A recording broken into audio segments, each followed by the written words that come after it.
proceed. Thank you. I'd like to introduce Vince Jordan. He is the flag project lead for the Pittsburgh program. Thank you, Joey. Good morning. Thank you all for being here today. I know that we're getting into some of that wonderful winter weather. I'd like to take a moment to introduce our opening speaker this morning. Audrey Russo is the president of Pittsburgh Technology Council.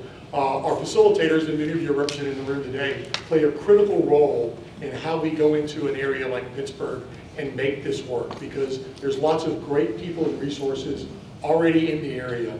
And what we want to do is come in and connect with that, not try to duplicate things that are already happening. And so we have a number of facilitator resources that are here today and that are part of the program. And you are one of the main reasons that we're able to get to the place where we are today, where we have many employers that are connected with many training providers and other pipelines. So with that, I'd like to thank Audrey for coming to this morning and invite you to the podium to provide some opening remarks.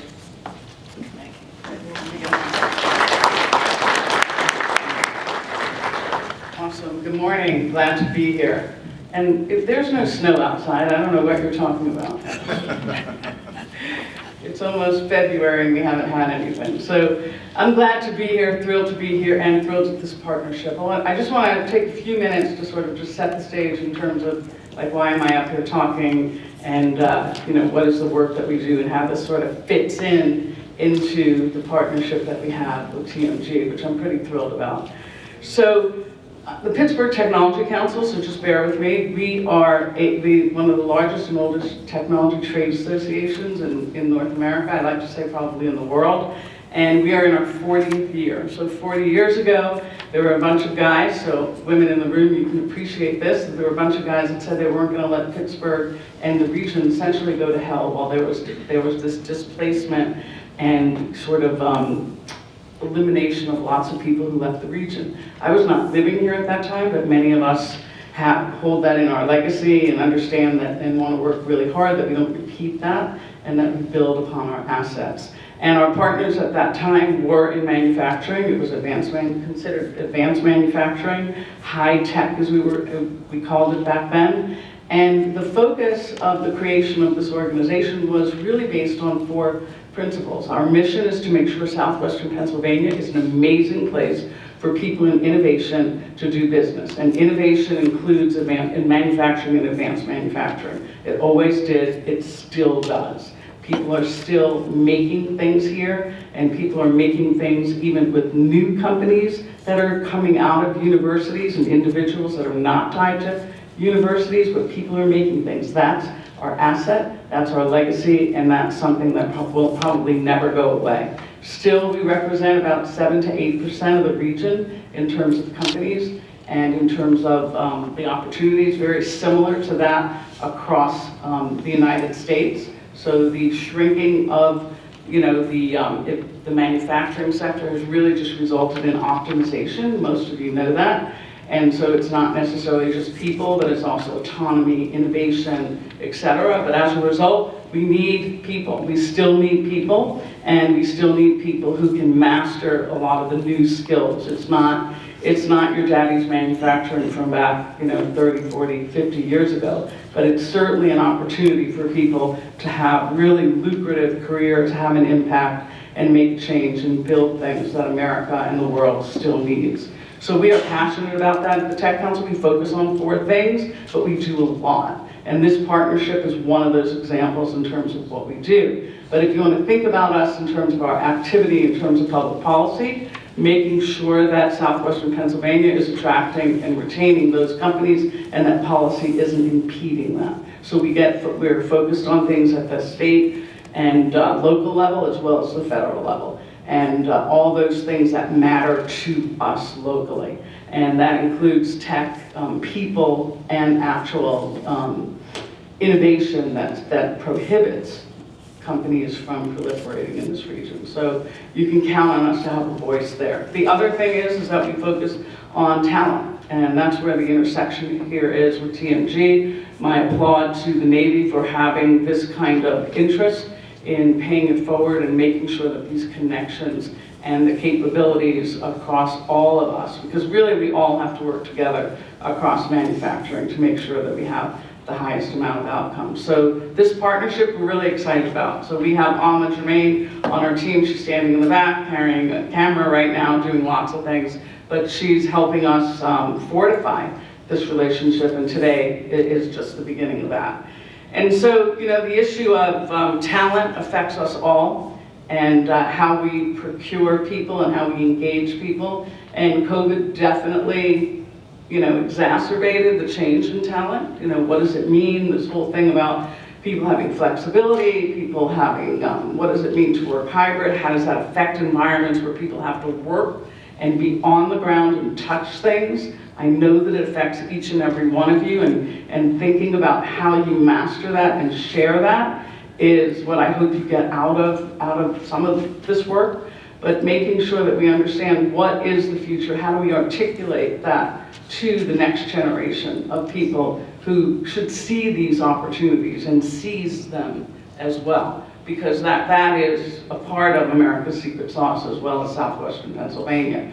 You'll count on the Tech Council to give you information about innovation, the kinds of companies all across a technology and manufacturing ecosystem. So we work across almost every market sector, anything that you can think of, whether it's artificial intelligence, whether it's robots, whether it's any kind of autonomy, healthcare, people who build applications that are, you know, optimizing efficiencies, etc. That's the other cool thing about Pittsburgh. There's almost nothing that we don't touch and that people are building solutions towards. And that diversity is what has built this region, and that diversity is what we're counting on in this region. So that includes the work of people building things. And believe it or not, many people who are coming out of the universities, even universities such as Carnegie Mellon and University of Pittsburgh, people are building companies where they're making things. So it is not just sort of the vapor kind of things that people think about in terms of software. There are people who are making things, and we are meeting those people each and every day. And the last thing we do is try to tell stories, and try to tell these stories so that these stories are woven into the fabric of of Southwestern Pennsylvania, and that the world knows about it. So I'm thrilled with this partnership. You know, I'm honored to be here. I've got a few of my team members here in addition to Alma, and any way that we can be of assistance, you can count on it. So on that note, I think I pass the baton to Joe. Do I pass it to you? Yes, you do. So thank you for the time this morning. Thank you for taking the time to be here.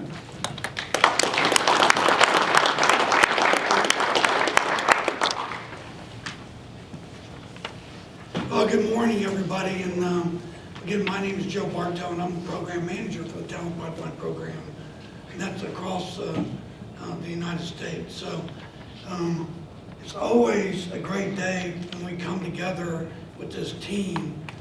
And just kind of going back, you know, for the ones that aren't here, because we continue to grow the program. So how many of you were here in April when we all sat around, did a demand signal meeting and said, hey, you know, what do you think of this idea that if we formed a team consisting of employers who needed talent, training providers who provided access to talent, and facilitators that could help with this connectivity, could we come together and help employers in this small and medium-sized category in order to help, you know, with their talent acquisition retention systems to improve them? And if we did that, they'd run a better business. And if they did that, we'd be able to provide more capacity to the Navy to meet their demand for the next 30 years. And when we did that, we chaired that session, and you came to the table and said, we think this will work in Pittsburgh. And it was been a powerful experience over the last 8 months or so, as we've been wandering around the Pittsburgh region, and that's all the way from Cleveland to the center part of the state. Yesterday I had an amazing day. I got to wander around 3 plants, CPI, O'Neill, and then Holtec, and it's always a tremendous opportunity for me, and it's really a best day for me when I get to wander around, watch Americans build things, and it is the coolest thing ever. So when you think about this from the Navy's perspective, just to kind of reiterate where we are, we're in the recapitalization of the fleet that we have never done really since 1939. When the American industry came to the table during World War II, and if Admiral Papano was here, and for those that were here in September, you remember what Scott talked about, that we're in one of the most dangerous times in our country's history, really since 1939. And we look at the threat from the Chinese, we look at the threat from the Russians on that side, what's going on in Ukraine. It's a dangerous world out there today. And when you look at what we're doing in the Navy, it really becomes a naval operation to protect our country. So the Ohio-class submarines that are being retired, that represent about 75% of our nuclear protection for our country, is being replaced by the Columbia-class submarine. So beginning in 2026, we have got to get to a 1 Columbia, 2 Virginia-class submarine tempo, and that will last through 2040. So we're looking at this recapitalization of America's fleet, and then it's across all services. So while the soldier, sailor, airman, marine actually go fight the battles, who wins the war? So everybody that's an employer, raise your hand. The capacity of the American industrial base is what's winning the war. That we have the materials for those soldiers, sailors, airmen, marines, when they go into the fight, that they're not depending on, they're not wondering if that submarine will be watertight. They're not wondering if they've got to survive in a piece of equipment that is doing their business. So this is a compelling model. Second piece is, and we're going to have some conversations today from Congressman Reichentaller's office, is that in 2015, the Congress decided that they needed to have a play in this recapitalization of the American industrial base. They also recognized clearly that 80% of the capital, that 80% of the capacity of America's industrial base is in small and medium-sized businesses, which is really that component of the American economy that's largely been ignored.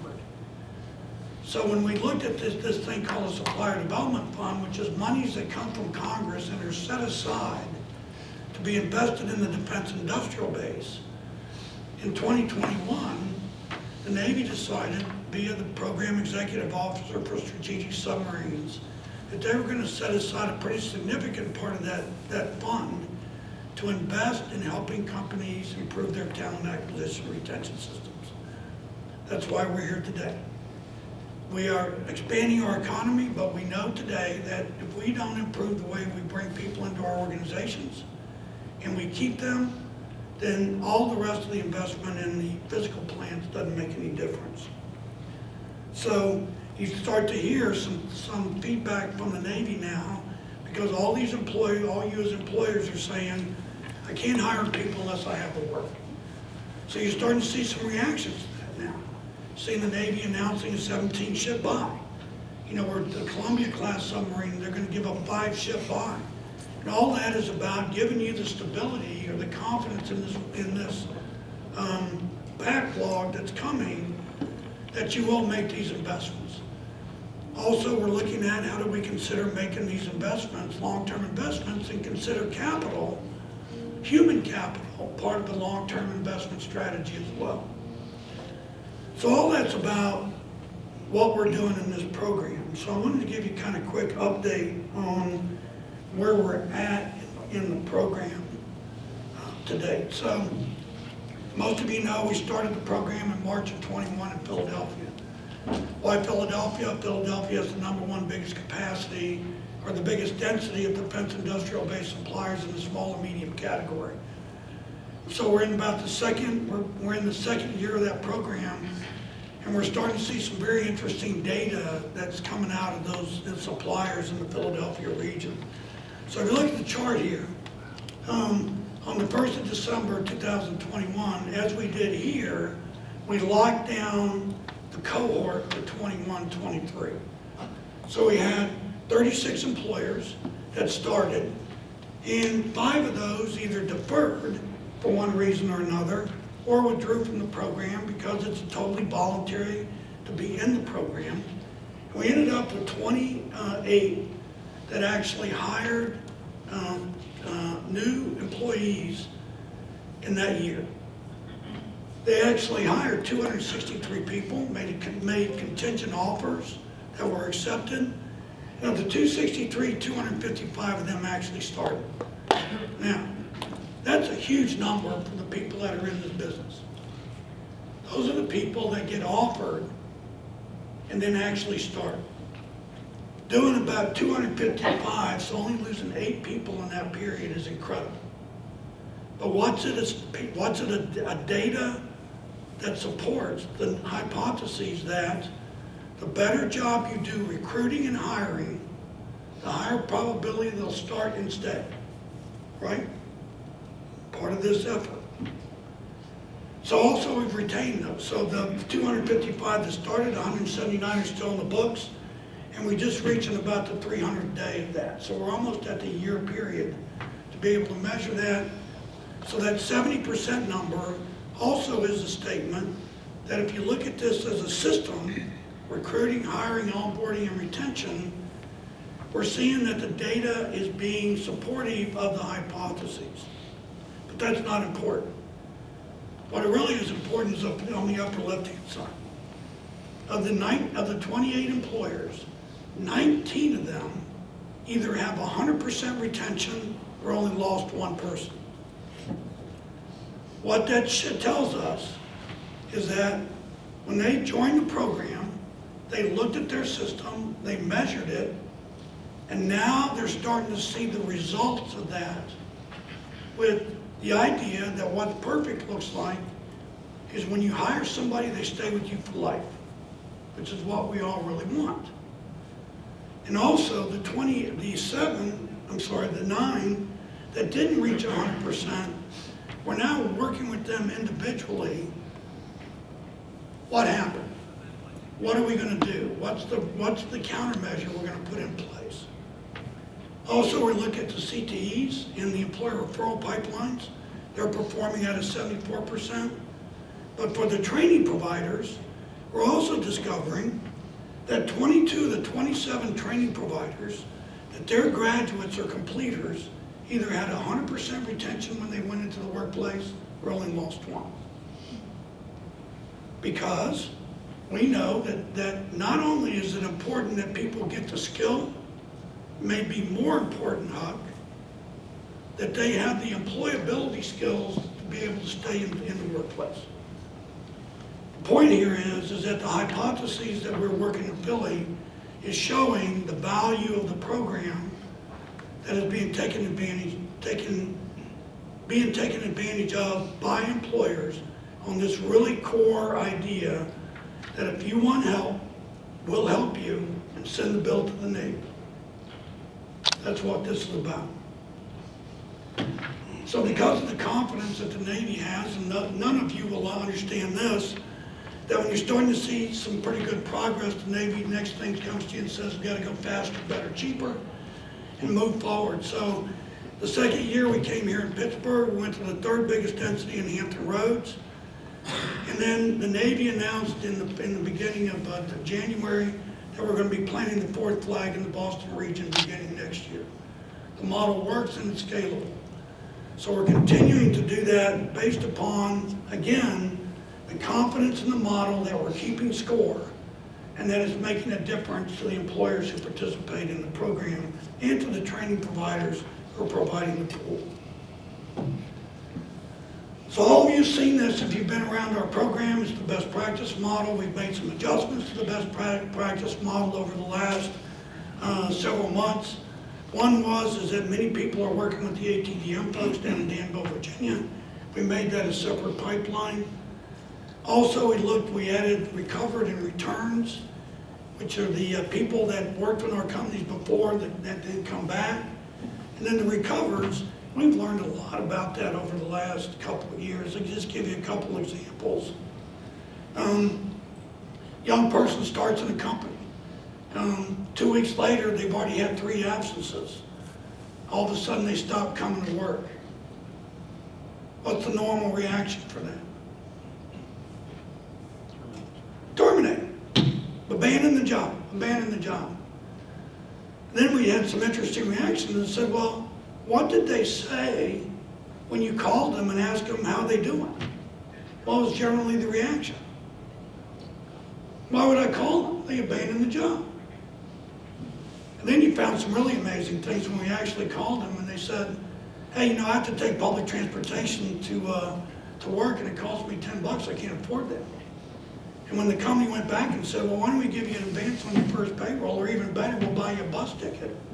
What's that do to that relationship? Well, you came to me and you helped me. And you said, please come back. I mean, we took all this time to hire you, please come back. And when they came back, we started to see these patterns that all of a sudden about 50% of the people that we thought abandoned the job actually came back to work. I mean, these are these little things that when we start to think about how we operate in this current talent environment, that are making a huge difference. Also, one of our things is that the most demand we had in the past was to come out and do new hire retention training, which is it's not how many you hire, it's how many you keep. So many companies took advantage of the retention training for their first line supervisors, that their job actually is to keep the people that you hire, not run them off. And then we added the other one, which is the recruiter training. And this is basically around taking your high performers in your company and helping them learn how to go recruit for your company so that you have a much bigger recruiting pool. And when people took advantage of that and they combined them with the rest of the tools, we're starting to see a lot more candidates. So I did want to walk you through kind of an example of where we are today, and we took some linear data. So just follow me real quick as we go to the data on this, because I'll tell you that when you actually do the analysis using the data is speaking so loudly, I can't hear your BS on why you can't hire people. So if you look to the left, this company first starts with how many people do you need? What's your demand for the year? And so in this example, they needed 167 new people. Now, where does that demand come from? First, it comes from replacing the people that leave already, right? Second is the requirement for new people based upon new work, et cetera, et cetera. So this company had an average head count of 430, and then last year, they hired 142 people and lost 128. So they netted 14 on a demand of 167. How they doing? Good or bad? Not so great, right? Not so great. But then we looked to the left and we looked at the performance of their pipeline. So when they went into the marketplace and said, here's who we are and we're looking for great people, they had 1,657 people that expressed interest in that company. After the first screen, they reduced that number to 1,277. From that screening, they actually then invited them on campus, or they invited them for a tour, and they had 380 actually showed up for that day and were interviewed. Of the 380 that were interviewed, 161 were offered. So, if you interviewed 380 and 161 offered, do you think you got a pretty good candidate there? I think so, right? What would scare you? If you offered all 161 people, or 380, that's just saying if you can fog a mirror, you can come work in my company. And of them, though, of the 161 that were offered, 158 actually started. Is that a good number? Pretty dang good number. And then the number that started, 142, and then of the 142, 110 were retained, 32 were departed. So that's a 70% retention rate, which in this market is a pretty good number. Not where you want it to be totally, but it's a pretty good number. So when you think about that data, when you start to think about some analysis here, is if you had 32 new hires for leave, so 32 of the 128 departs were brand new people. So what you ended up having was 96 of those 128 were incumbent workers. Question, do you have a hiring problem or a keeping problem? What do you think? What's the first thing you gotta take on? Come on. Retention. You gotta keep the ones that you hire, right? So what is your countermeasure to go in there and figure out why? Is it important to know why people are leaving? It's more important to understand why people are staying. I can repeat why people stay. I can't go back and go after the negative. It takes you down a dangerous path. So it's a standard example is, and when most people leave, what will they say? I left for more money. Is there anybody in this room today that thinks they're underpaid or overpaid? And say, well, you know, you're paying me too much. I'm willing to take a pay cut because I just don't make it too much money. According to the Corn Ferry, the president of the Corn Ferry, he said in a Carlisle group in a big portfolio company meeting a couple years ago, we have a relationship with Carlisle, we do a lot of work with them. And he said to this a dust group of employers, he said, how many people do exit interview data? And everybody proudly raised their hand. He said, doesn't matter. I'll tell you why they all left. They left for a better job. You're not going to leave for a worse job.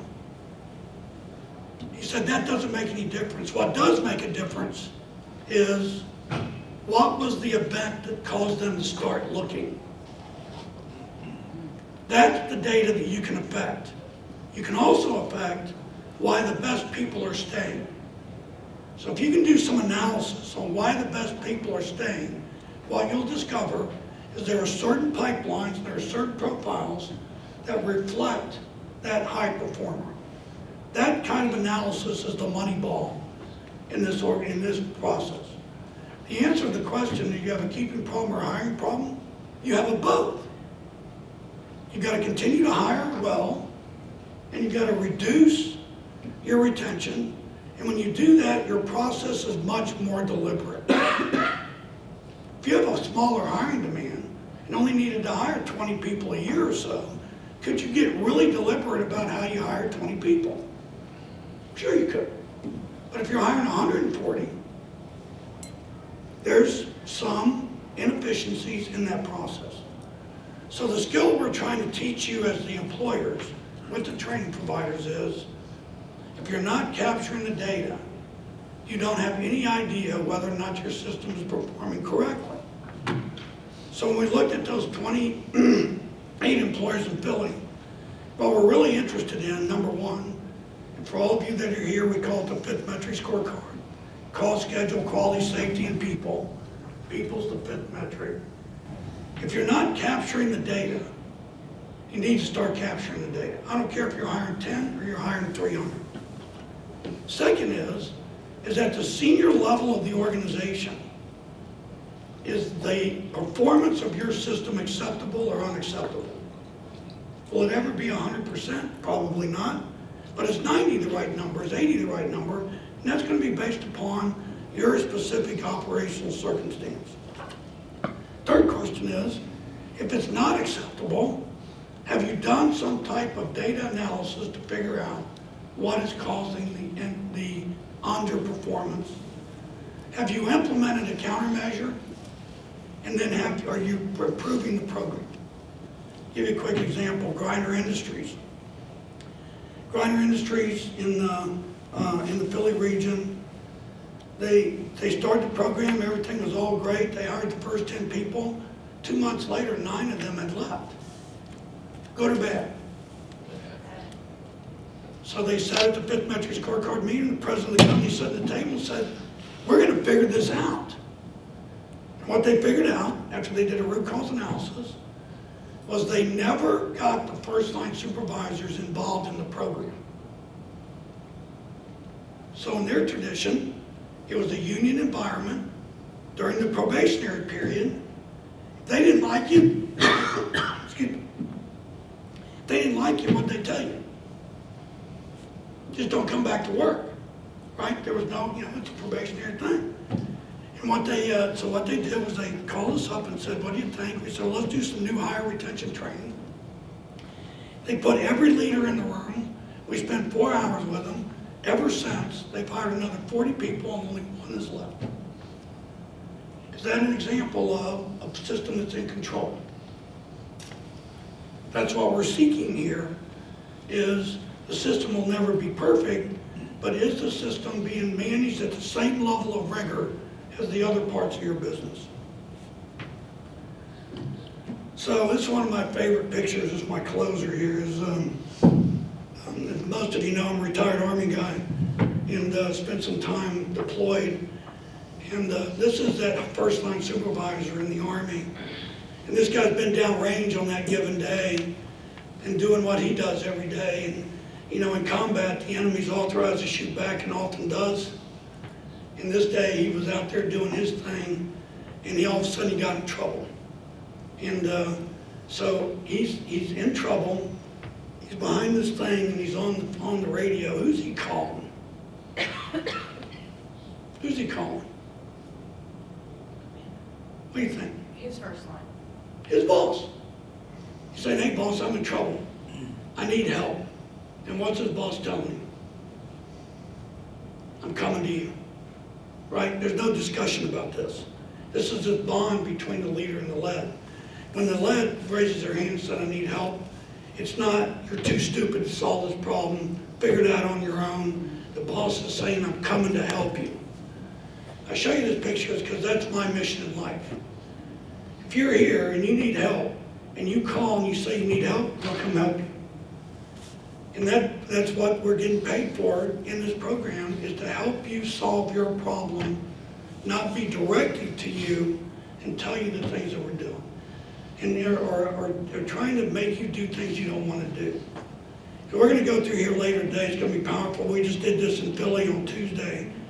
And as the employers came to the podium, they started to tell some pretty amazing stories. And none of this was brain surgery. A lot of this was just really simple things, that if we did those simple things, we have a program that's under control. So I'm really excited to chair this today. We're going to have Josh Sturgill come in via Zoom here in a minute. But I have to say in closing, before I introduce Nate, our tradition is we have a Napoleon's Corporal.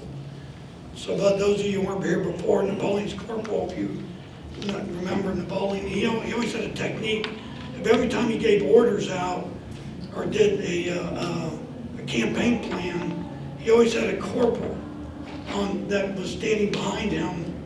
And Napoleon's corporal would always whisper in his ear, hey sir, you're full of crap. That will never work. Or Napoleon's corporal would say, hey, this is a good plan, sir. I think we can pull this off. Well, today I'm very pleased to have my friend Mike Rippage to be Napoleon's corporal at the table today.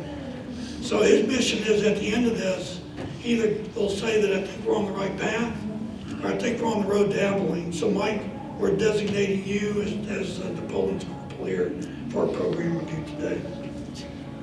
So, we can't do this without political support, and it's amazing this political support we've gotten here. And so out in Western Pennsylvania, Congressman Guy Reschenthaler couldn't be here today, but he's sending his Chief of Staff, Nate Davala. So I'd like to invite Nate to come to the podium and share your ideas on how this program is going.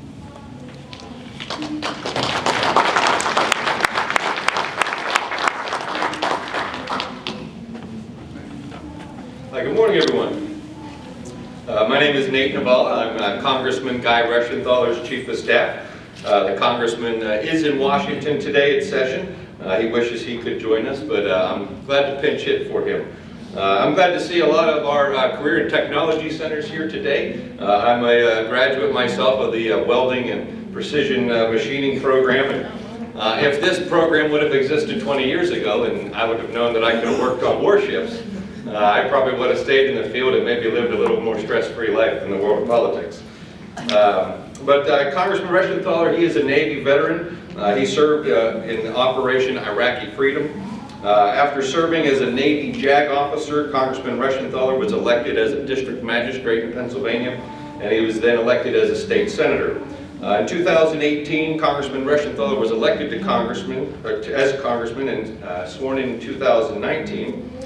He currently serves in House leadership as the House Chief Deputy Whip. He's a member of the House Appropriations Committee, and he is a member of the House Rules Committee. As an appropriator, Congressman Reschenthaler is focused on supporting our warfighters, our suppliers, our universities that play a crucial role in our nation's supply and security. The talent pipeline here in southwestern Pennsylvania is a vital network that supports our suppliers in the region. As you know, this talent pipeline plays a direct role in supporting our nation's warfighters. Many of the job creators in our nation's and our region's building components for tanks, ships, submarines, and aircrafts. And today our nation faces many challenges around the globe, from radical extremists in the Middle East and Africa to a great power competitor invading Eastern Europe and a rising China threatening to invade Taiwan in the near future. Southwestern Pennsylvania will continue to play a crucial role in building these 21st century technologies, and we are standing by to be your advocate in Washington, D.C. Again, thank you for hosting the program today. I look forward to working with all of you, and please reach out to our office. I'd like for you to get to know Guy and to get to know our team. Invite us to come out to your facilities to see what you all are doing. We are a hands-on young team that really like to see the efforts that you're doing to protect our nation. So thank you again for having me today. I look forward to hearing more about what you do. Thanks, Mike.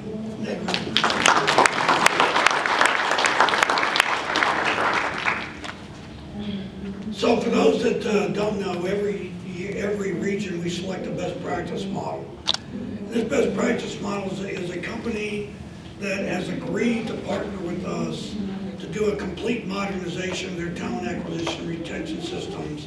And in exchange for that investment, we agreed to share what they've done with the other people in the area via our talent acquisition and retention workshops and the training programs. So I'm really happy today that Mike Rippage, fourth generation. Personally, I run a family-run business myself, and I believe America is built on family-run businesses. And Mike is certainly a poster child for that. So I've asked Mike to come to the podium and talk about his experience in the program so far and what it means to him in his business. So Mike, welcome to the podium. Thank you.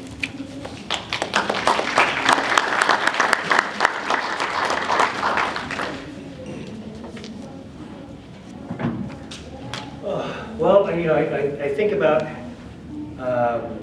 what life was like prior to embarking on this journey along with TMG and in the talent pipeline. And I'd say that we were, like a lot of other employers, operating from a scarcity mindset, right? Trying to play the game of begging, please come take a look at us. Let's put out a lawn sign. Let's bribe people to come, signing bonuses. Let's do whatever we can in order to get flow into our pipeline. And our results were not great with that particular strategy, along with everybody else's. I think everybody suffers. But along the way, we realized in getting started with this that our purpose is really our brand. It is our power in terms of attracting like-minded, hard-working people that want to do great things, right? And that tended to resonate as we started to really take a look at what we needed to do in order to find the right people to become part of our organization to serve the great purpose that we serve. TMG's been great, and this program has been transformative, not just from the standpoint of recruiting and messaging, but also involving really everybody in our organization. So we've gotten involved in frontline supervisor, we call them team managers, training from the onset, understanding that we had a retention issue that we needed to address. taking a look at the numbers. And a lot of this it's really not a numbers game, it's a really hearts and minds game, but it shows up in the numbers, right? And we started to look not just at what kind of flow do we have, how many positions are we filling, but how many, right? That became the real measure. And what the real measure for this and for us is to take a look a year out, and we're really excited to be able to do that. And I don't know what date that will be exactly, but it will be sometime in September, I guess, or as we start, maybe about a year from now, because we're just starting to get candidate flow from all the work that we've been doing on our realistic job profiles, which is a very interesting project that we went through as well. So we, like the other companies that are part of the program, put together video vignettes using some of our best team members, or most, I guess, knowledgeable team members, to tell a truthful story about what it's like to work at AT&F. So, we say we build, protect, energize, and move the world. And that's meaningful for us because we're involved in creating things that are, the greatest feats of human ingenuity that are imaginable, like a submarine or an aircraft carrier, or huge mining equipment, or trains and bridges. So that resonated with the folks that were that were part of that program to say, yeah, I'm proud to be part of this. I'll tell you what, though, they say it's really hard work, and working here can be stressful. And stressful from the standpoint of the team is relying on me to do what needs to be done, and I don't get a lot of direction. I have to be self-managed, self-motivated, and really self-led. So that came through in 4 or 5 of the vignettes that we put in. That was really an eye-opener for us about our culture and what type of person we really needed to become part of our organization. So taking a look back as we say, okay, how do we fill the funnel? We want to make sure that we fill the funnel with people with that mindset, people that want to be part of a great purpose. That is going to result in success in offers being accepted, and retention. So we're actually looking at being more selective in order to create more flow and more demand. So our goal is, and we think it's possible now, to create a line at the door of our firm of the best talent in the region that wants to be using their skills to become part of a team that's self-directed, self-managed, self-led, and led really by purpose. So it really has been terrific, and the work that we've done, the way we've gone about it, systematic, data-driven, but really from the heart. And the work that we've done has really, as I said, transformed us and the way we think about ourselves. So we also have these hats made for all of our team members, which have the Enterprise in Columbia, our name here, and our purpose on the back, and ask them to wear these probably at work, in and around wherever they are, to be able to tell people proudly that we're shipbuilders in Cleveland, Ohio, probably the largest shipbuilders in the region, and it's for a great purpose, right? And if they know of anybody that would really be interested in working hard on a great team for a great purpose, that maybe they should check us out. And maybe Ryan will talk a little bit about our experience in terms of how we're setting up our funnel and our pipeline that's innovative for us, and hopefully can be shared with others if it works. And I think it will work very, very well. So, let's see. So we've moved from operating in sort of a desert of scarcity to now what we feel to be is possibly a field of abundance in terms of people. If we ask the right questions, if we find the right people, and we've tested some of this at some speeches presentations we've made in tech schools, and it's really resonating. So what we do, the purpose is the product, and it is our brand, and it is basically our personality. So we want to become, and must become, the employer of choice for steel fabrication in our region, and we're going to do it through purpose, systematic I guess, a systematic approach and a lot of training and a lot of alignment, not only from just what we call our team managers, but through the entire organization, and really involving every team member in being a recruiter. So, and being able to tell our story and be proud of our purpose. So I have to, have to say it's been transformative so far, and but there's a lot of hard work to be done in order to take it to the finish line and stand up here a year later and talk about our success. So, but thank you. Thanks, Mike. I appreciate it. So in this, whenever you get engaged, one of the first pieces of data we want is that simple data. How many did you hire last year and how many left? And you always get two reactions to that data. The first reaction is arrogance. Well, you just can't find good people today. I need to fire the HR person because they can't bring me good people. Not my problem. Then you get the other response, and it's really kind of informative when the senior leader says, I had no idea.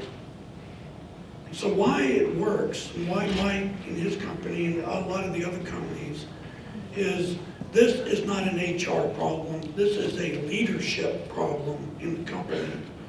And it requires the entire leadership team to be involved in how do we solve the problem. So when you go to this, who sits at the chair when they do their fifth metric meetings every month at AT&F? It's the president of the company, CEO.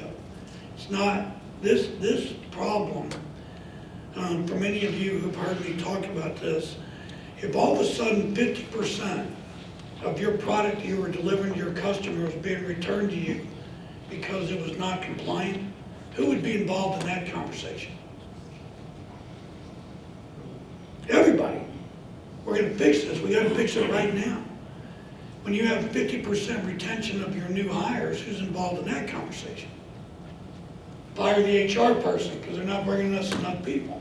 When they have nothing to do with the process other than to facilitate it. So that's one of the best practices here. Mike, we really appreciate you coming to the table. When you think about the strategy of hiring for fit, training for skill, and this is the transformative model that Mike and many of you have experienced. If you just bring me somebody who wants to learn and come to work every day, I'll take every one of those folks. And that's how we're going to build our business on. Our next speaker is Command Master Chief Josh Sturgill, and why we put him up on the screen because Josh is on a special assignment for the Secretary of the Navy down in Norfolk. Extends his regrets for not being here, but he is taking the time to talk to us about how the United States Navy has been successful in recruiting and hiring people in the Navy in the same environment that we are working on today. And so as for those of us that have experience in the armed services, obviously there's no experience required to join the Army, Navy, Air Force, Marines. They don't ask you how many rifles have you shot or how many tanks have you flown or whatever. It says, we're just looking for a few good men and women. If you come, we'll figure it out from there. So I'm really proud to introduce my friend and an true advocate for the program, Command Master Chief Josh Sturgill. So Josh, you got it. I did want to take the time to really speak to the crowd and try to offer some corollaries to the job that we have at hand of growing this industrial workforce, and offer a comparative, because there are a lot of similarities between that need and the same needs and the labor shortages and the workforce that we're dealing with when we try to grow our military, as Joe mentioned. So I wanted to offer some information, some factoids, if you will, about how the Navy goes about its recruiting. And step one, and we learned this lesson a long time ago, but step one is marketing. And it tends to be a four-letter word when we use that around Capitol Hill, but it is critical and it's important in how we brand ourselves. And I think for folks that were born probably late 70s, early 80s, they grew up in a world where thank you for your service was a common thing to offer, where respect to the military and the recognition of the military being something good is all they've ever grown up with. But if I go back to the early or mid 70s, at the end of the draft, that, fewer things were further from the truth, and signs around naval bases and army bases where it said, dogs and sailors keep off grass, dogs and soldiers keep off grass. Those were common occurrences around our nation. So there was a lot of work done to rebrand and regrow the people, the American public's mindset and their opinions towards an all-volunteer force in the military. And I think it was done really well.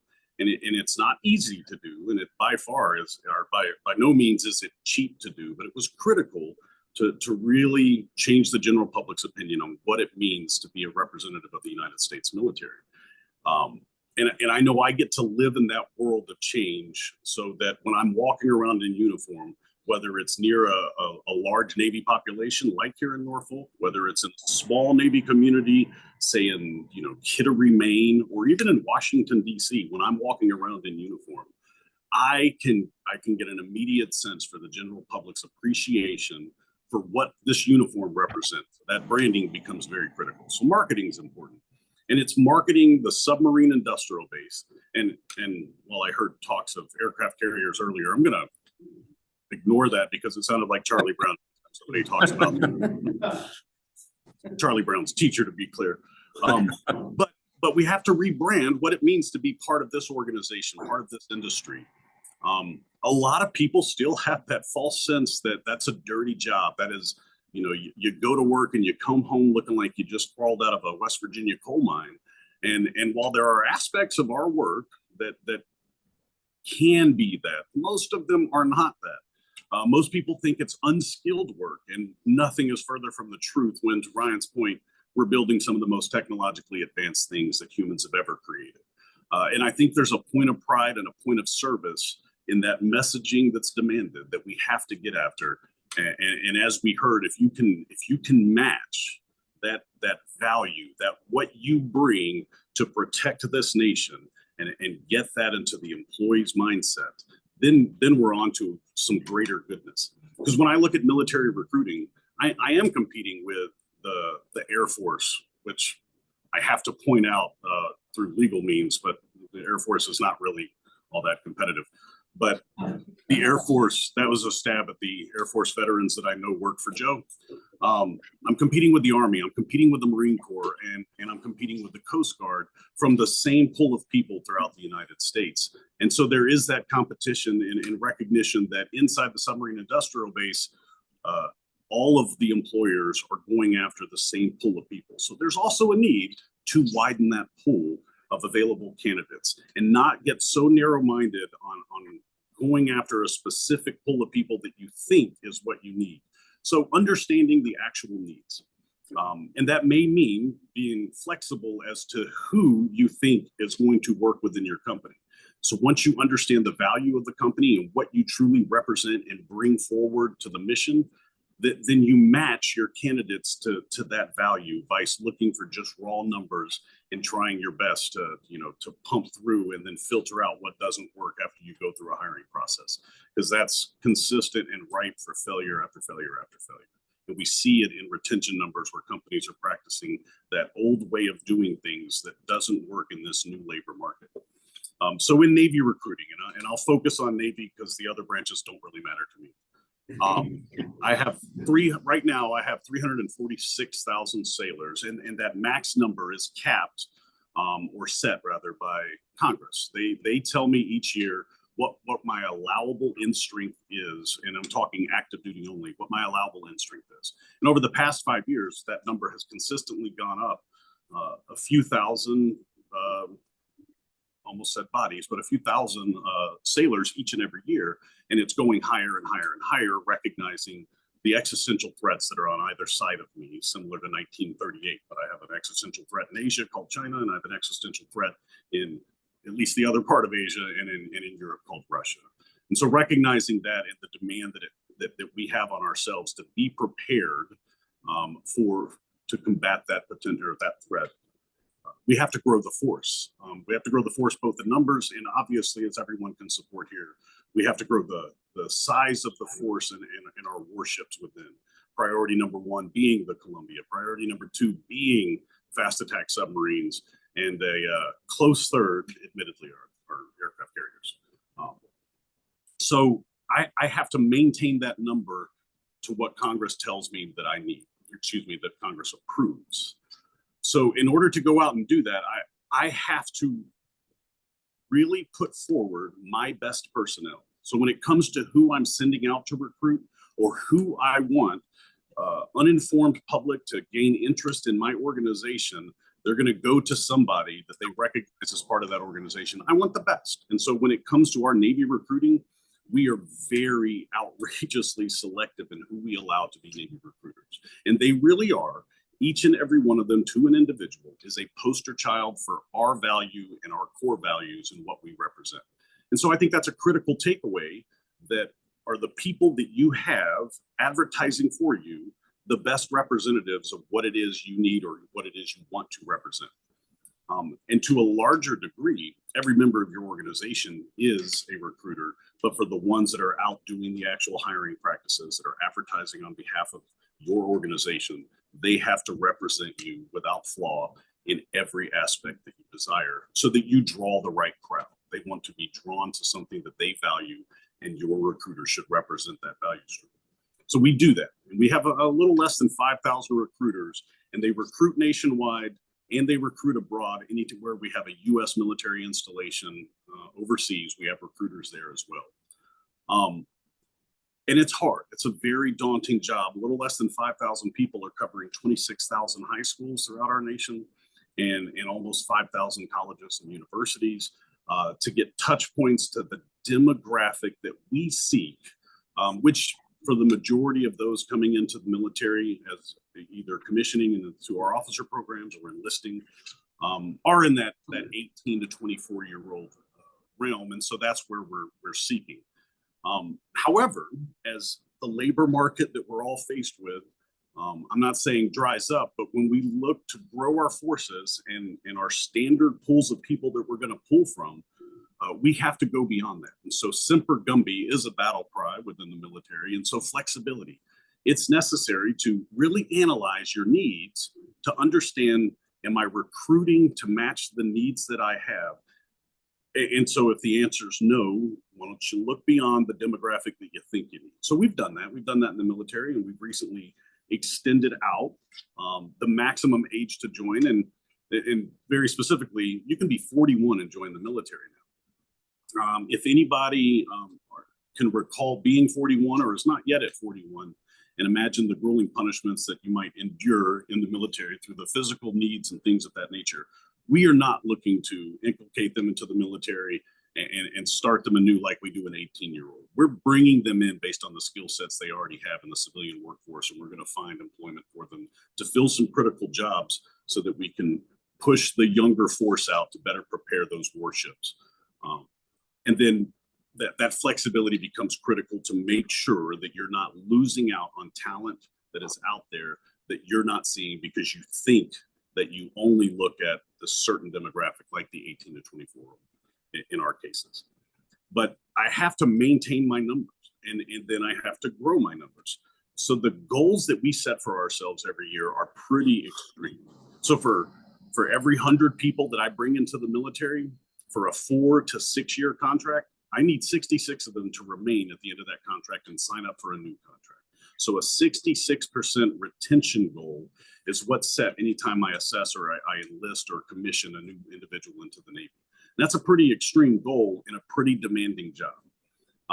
If Joe hasn't mentioned it, I'm sure he will, and I love his quote. As employers, the nation's out there looking for the 18-year-old with 20 years experience willing to work for $10 an hour. So I've always loved that because it is true. And as we didn't grow our workforces and we grade our workforce out, we find ourselves in this rut of talent.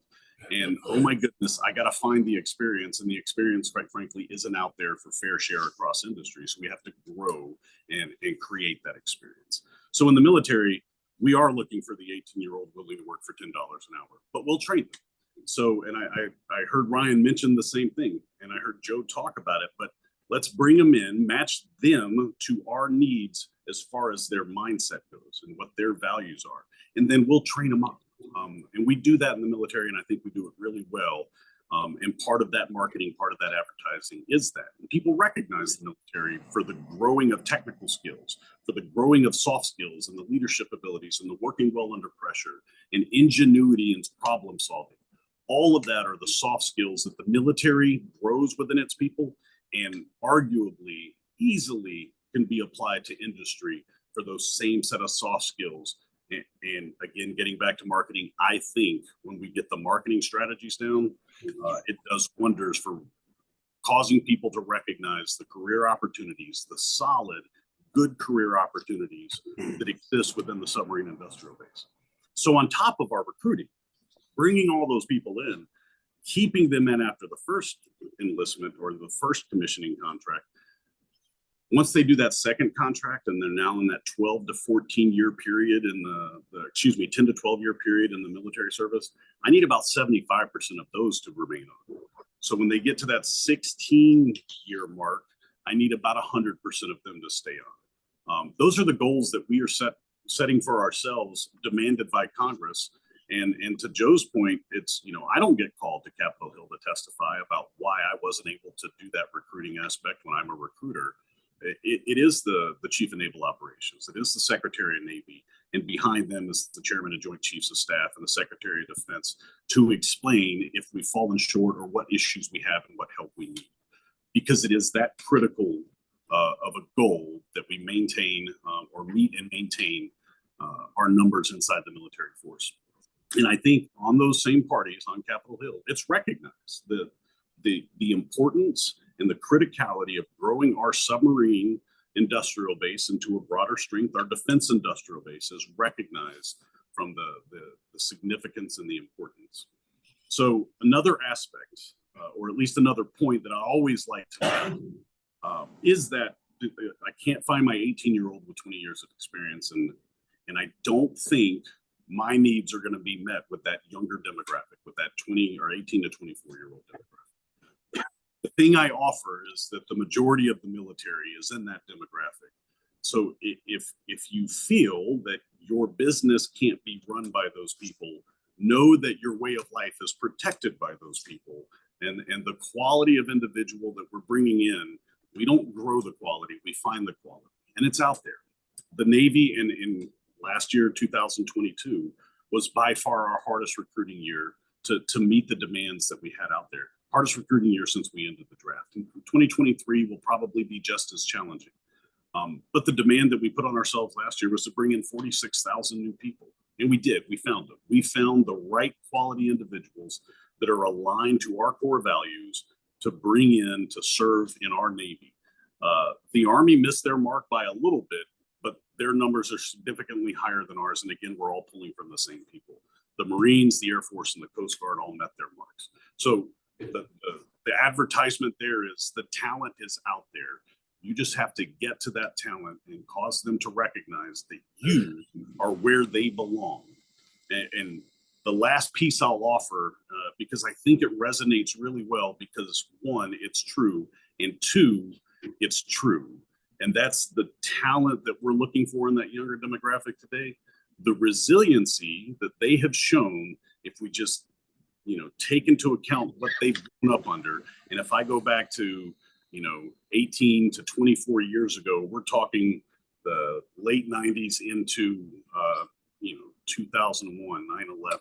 I go through shootings and school shootings and mass shootings. And when I was very young, and when Joe was middle-aged, I was crawling under a desk for the fear of a nuclear bomb attack. Did I ever think as a child that was going to happen? No, because it was kind of a joke and we all did it. My children grew up in an education system where they were doing active shooter drills, and every single child felt that the chance was real. Every single teacher felt that the chance was real. I'm down here in Norfolk right now, and still captured on the media is a 6-year-old shooting his teacher. That's a very real pressure, a very real stress for our youth today. And on the other side of getting through that stress is a graduation and their ability to come through it on the opposite end. The threats in technology, the benefits of technology and the drawbacks of a connected society and all those things that we didn't experience. I think it creates in this younger generation a more resilient generation than we ever were. And when I get in front of young people, I try my best to explain to them that I truly believe they are right there on the precipice, that tipping point to be the greatest generation and replace that shipbuilding workforce, that defense industry workforce that really was the reason we won World War II. The soldiers, sailors, airmen, Marines, and Coast Guardsmen that fought in World War II absolutely owed credit for the things they did. But the reason we were able to win that war was that industrial base. And we called them the greatest generation for a reason. And their level of resiliency demonstrated through that war. I think our youth today are ready to replace them in preparations or in preparing us to withstand these existential threats, these very, very real threats that we have on either side of our country, and prepare us by building us the ships we need in the time frame that we need, which is it's daunting task to say the least. So I think from a talent acquisition, market yourself, recognize that, be flexible and adjust your needs to the market you have, and don't consider continuing hope as a viable option when all data points are telling you that you may need to adapt yourselves to what's available. And then match your values or understand your values and what your core values are as an organization, and then go out and find those people that are aligned to you already. Training them up on the technical skills is really easy if they come already understanding and matching their interpretation of what is right and what is necessary to that which you already believe. With that, Joe, that is all I have. I'll turn it back over. I appreciate the opportunity to speak. Thank you, Joe. Thank you, Master Chief. Really appreciate, as always, hearing from you, the ultimate customer of a lot of the work that we're here to support. So as Joey's pulling the slide back up, I have the privilege of leading an amazing team here, what we call the Pittsburgh flag. And we were able to add 2 local resources to our team over the last month. It's been a really great opportunity for us to do that. And I just want to point out, Amma Jermaine is in the back, who is part of the PTC team, and she's actually joined our team in support of us. So Amma, if you're a training provider, you're going to be hearing a lot from Amma. She's going to be doing a lot of work with our existing training providers and helping us bring on new training providers, as well as leveraging the resources through PTC to help us get more employers engaged in this program, as well as some event stuff and some marketing skills and expertise that she brings to it. And as well as we've been able to add Kim Weingartner. I think Kim's recording back there. stopped. Kim's back there working some stuff for us on the slide. Kim had a great, wonderful career with one of our great employer partners, Elwood Group, and when she decided that she wanted to move to the next phase of her life, we reached out to her and said, we love what you were doing. Will you come help us elevate this in the Pittsburgh flag? And with that, we were able to bring in Kim on. So if you're an employer partner, you're going to get to see Kim a lot, because she's going to engage with you on a very regular basis about the performance of your system as Joe's described, and what are the things that we can help you do to improve that system. And so with that, I'm really happy to be able to say that we've got a really strong team here in the Pittsburgh flag to help you as an employers and to help you as training providers do the things that you need to do exceedingly well. And as Joe said, if you need help, just ask us, call us, find a way to connect with us. We're here to help you. So with that, at your tables, mainly for our training and employer providers, but for everybody, is a contact sheet. So it's about a dozen or so pages long. And as you're going through the next series of presentations, if you hear something, if you're a training provider and you hear an employer describe, I'm looking for maybe a few more of this or a few more of that, and you just happen to know that you got a few more of this or a few more of that in your students that are really, really looking for that opportunity, write down a note to connect with them. And vice versa, employers, as the training providers are talking about their supply of talent that we haven't yet tapped into, make a note to connect with them at the end of the event today and even beyond. So you do have, and you have a few more handouts in front of you there about some career fair events that you'll learn more about, the one that we're going to do March 15th, but also some of the training providers have got some events already scheduled. Take advantage and make those connections. So with that, we're going to turn it over to the next phase of this, where we're going to hear from our employers and our training providers. So this is our ecosystem. We've got employers all the way down here in Somerset. We're all the way up in Erie. We're over in Cleveland. And we've got a lot of training providers as well. The blue circles are our employers. You're going to hear from all of them in some capacity today, either in person or they weren't able to make it, so we're going to present their slide, as well as from our training providers. And this is the ecosystem that is cohort number 1. So we thank you for all being a part of the plank owner group here in the Pittsburgh flag to help us get this thing started. With that, I'm going to turn it over to my colleague Joey, who's going to work us through the first group of employers. Thanks, Vince.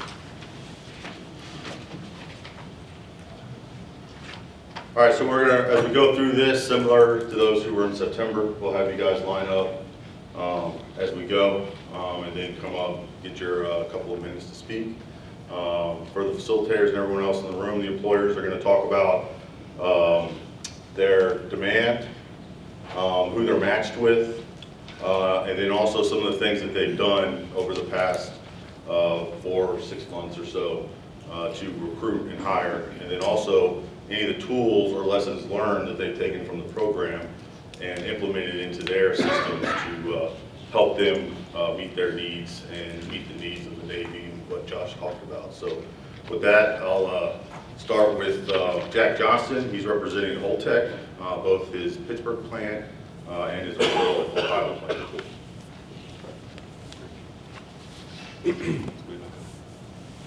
Good morning, good morning. So Jack Johnston from Holtec International. We have 3 facilities, one in Philadelphia that we started with the pipeline project last year and had great success, still involved, and then now here in the Pittsburgh flag. So we're in East Pittsburgh, primary heavily plate manufacturing, building right now. See, Joe and Joey and Vince were out yesterday, and they got to see some of the heat transfer equipment we're building for the submarines, and then also very large things that won't go into a submarine. But we are looking for welders, machinists, semi-skilled labor, maintenance folks. We're partnered with Parkway West, Pittsburgh Technical College, Community College, Allegheny County, the Industrial Arts Workshop. Also, I've visited Western and plan to attend there. They're a little far from us, but I think we could try to convince some folks to come our way. I still want to visit with the Steel Center, and then I'm planning to hook up with Randy at the Beaver County Technical Center. So I say that for a purpose, is that you're not limited to what is listed as your connection. If you see a need, if there's a possibility, and frankly, I'm going far and wide. I do enjoy getting up in front of the young folks and talk about my 900 years of experience in life, and want to spread that. Working with Huck and Kristen over here, we're going to provide Huck some pipe, long overdue pipe that he can use to facilitate some pipe welding, which is excellent skill building for his folks. But whatever you can do, get out in front of the folks, talk about everything from 401ks to what they need to know when they're comparing companies, because they have choices, and it's better to lay your cards on the table so that they can make choices, their choice. We also invite, Kristen and Huck have been at our facility, and I do want to invite everybody else, and if anybody wants to come visit our place, we will certainly host you. Good idea about the politicians. That's going to be something I need, because we may expand and we may need some help in that area. We're probably going to expand. We are hosting students for tours, so we are making ourselves available to that. So you have to have open arms and welcome the folks. In our Orvalon facility, which is a couple hours away from here, it's between Worcester and Canton, we're looking for 25 folks, really welders. It's a little different kind of an operation, but some machine operators, skilled labor, maintenance folks and metrology, NDE. That's a little bit slower. I haven't been able to pay that much attention there. They're a little farther apart with the CTCs. And one of the CTCs we do work for isn't part of this program. So we have to expand our efforts there. Okay. Thank you. Thanks, Jack. Next up, we have Carrie from Elwood. She's representing 4 plants in the Elwood world: Elwood City Forge, Elwood Quality Steels, Elwood National Forge, and North American Forge Masters.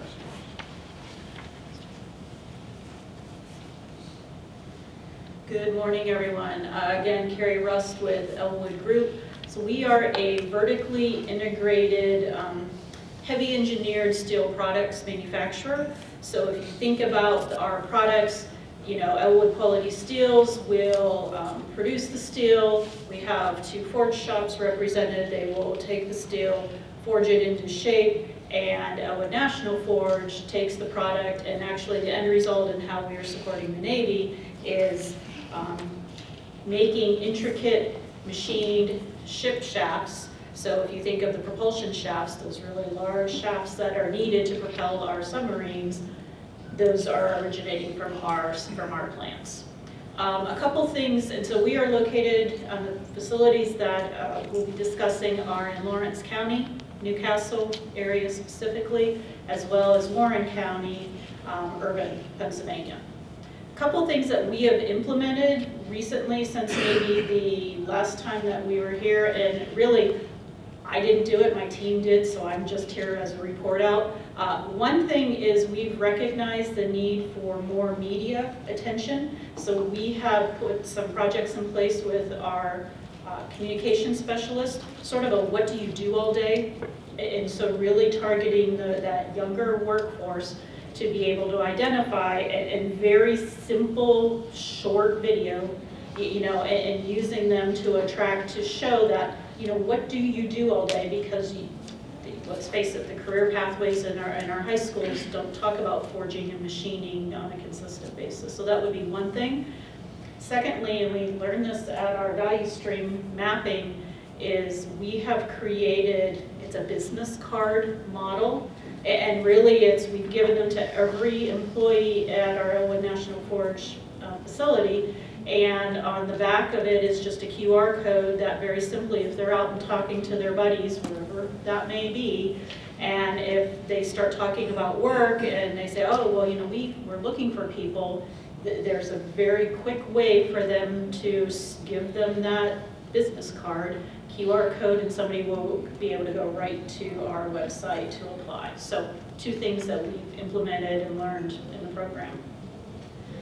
So if you look first at Elwood City Forge, there's a demand of 20 for that facility. I'm happy to report that 2 offers have been made, accepted, and team members have actually started at those facilities from our pipelines.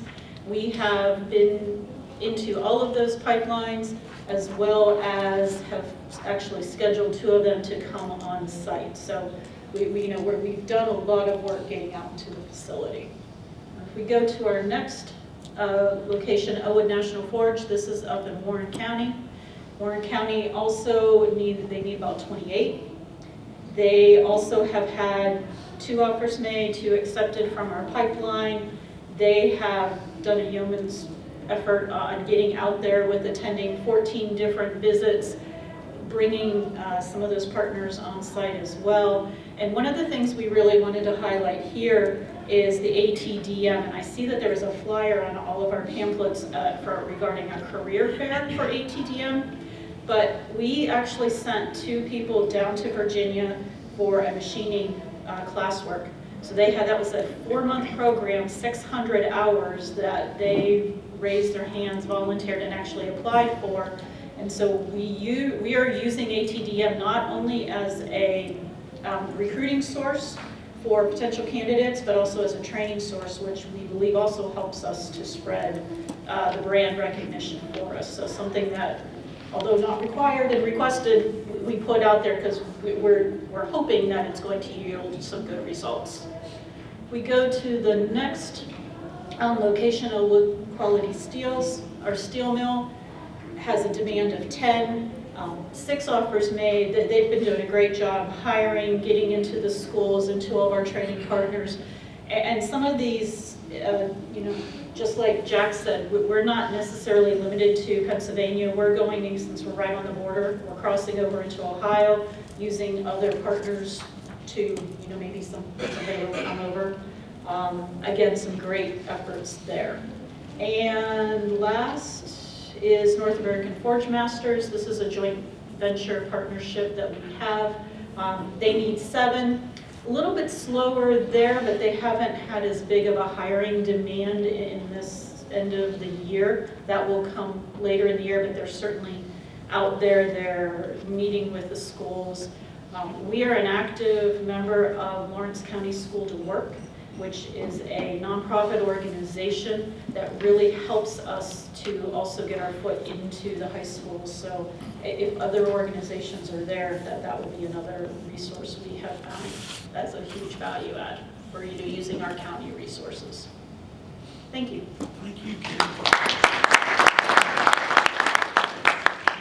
Also, the Elwood National Forge facility will be implementing a 5th Vantage scorecard. We'll be doing their new hire retention training there as well in March. So another thing that they're involved in. Next, we have Flow Line or Easy Flow, and my friend Helmut Kraus will be speaking for them. Yep. Good morning, everyone. Let me give you a little bit of information about Flow Line. Flow Line has been a proud supplier of parts to the U.S. Navy for the past 40 years. Obviously, based on that 40-year history, we've supplied parts to the Virginia class.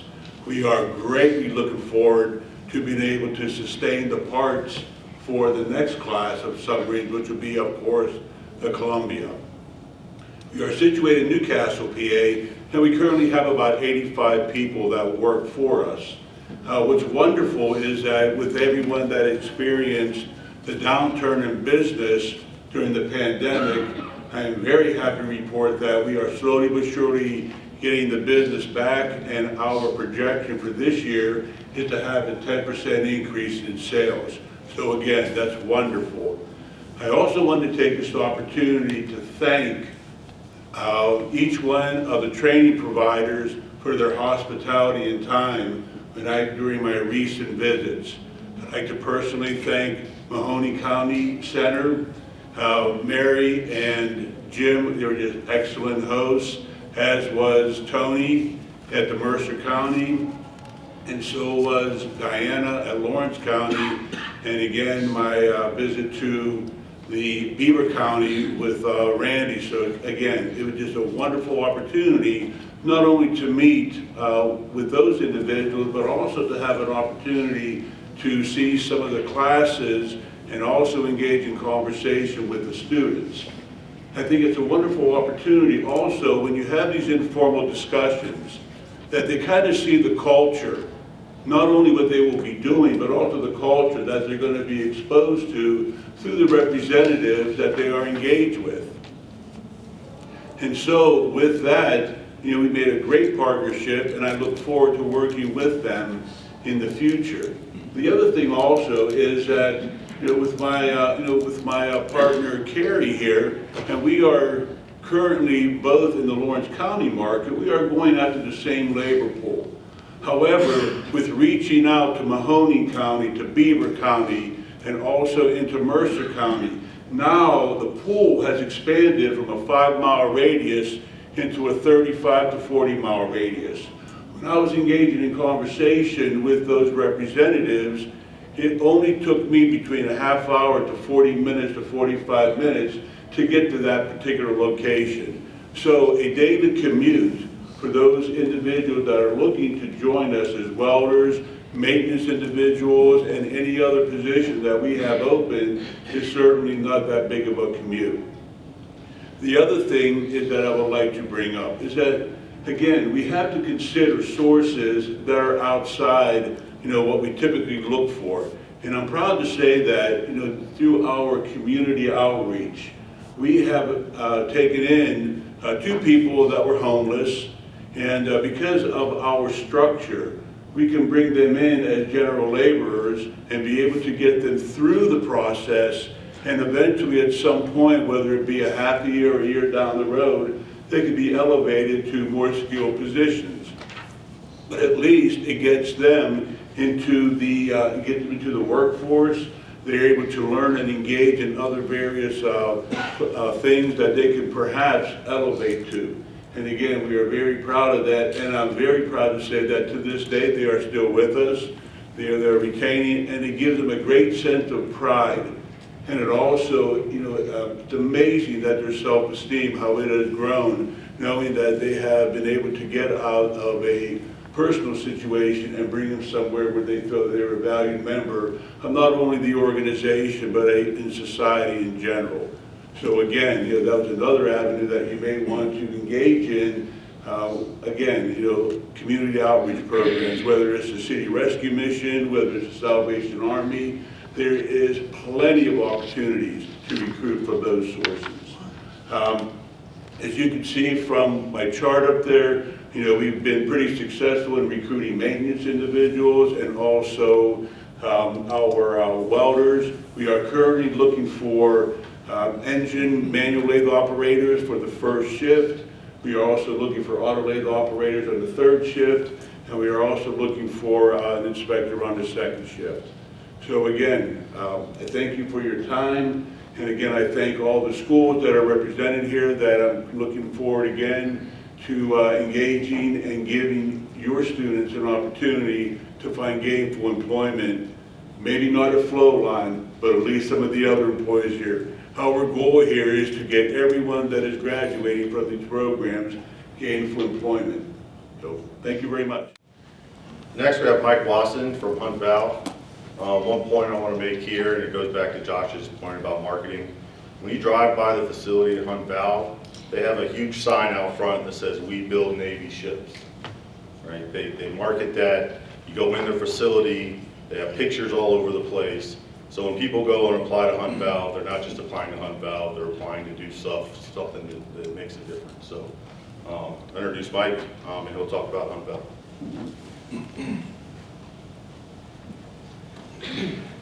Good morning, everyone. So at Hunt Val, we've been around for over 100 years, and as the name would allude, we do produce valves, but on top of that, we actually also produce electromechanical actuators. We do steam valves for the submarines, we do actuators for the carriers. We're also supporting the shipyards that are producing those ships, from the support of the dry docks and the valving that's used in them, as well as the supporting fleet, so the fuel ships and stuff that are actually refueling the vessels out there in the water. That being said, through this program, I've actually changed the way I go about my interview process. I focus on looking for that fit, looking for that individual that wants to learn. I'm working with Mahoning County, I'm working with ATDM, and I'm hiring the people that'll I can build into what Hunt Valve needs, what the community needs. During the interview process now, I actually even go to the point of talking and testing the water with those interviews of would they be interested in that added education that I could provide them. And with that, we're getting a lot more candidates that are really wanting to be involved. They see the investment that we're looking to put into those people. Also through our value stream mapping, I've also started having twice weekly meetings with my HR group. Why didn't the interviews or the candidates that they provided me, why wasn't I interested in them? What was the flags in the resumes so that they could screen better and provide me quicker, more efficiently, those candidates that I want to hire, or that I want to get in for an interview. Then from there, I'm getting not just myself, but I'm also getting all the supervisors involved in those interviews, looking at those candidates, because I'm not the best, I'm not the ultimate decider in that team environment that they need those people. So by gaining that additional involvement within even the supervisors, you know, it's value add. I'm also getting engagement from my team on the floor, the actual employees. You know, they see me walking people around. They're asking questions, you know, what am I looking for? What was that person here for? You know, they're in here for machining. You know, and now they're even starting to go out and do that, you know, homework for me, finding those candidates, recommending them. We've implemented referral programs and things to kind of add that enticing factor to it. So at this point, we're looking for at least 10 more individuals to join the team, from welding to the machinist, non-destructive testing, as well as inspectors and assemblers. At this point though, we have made 6 offers, and then we've had 4 accept at this point. 3 have already started. I had the privilege of going down to ATDM and meeting with Mahoning County Career and Technical, getting involved with their instructors, trying to find out how I can get onto the advisory boards. You know, a lot of these schools and the professors, getting that added involvement with them. We've actually had Mahoning bring some of their professors down to our facility. We're trying to get a few more of their program leads down there. And then, you know, we're continuing to, as I said, hire and push for our people to go out to these programs and learn the skills that we really need. So, thank you.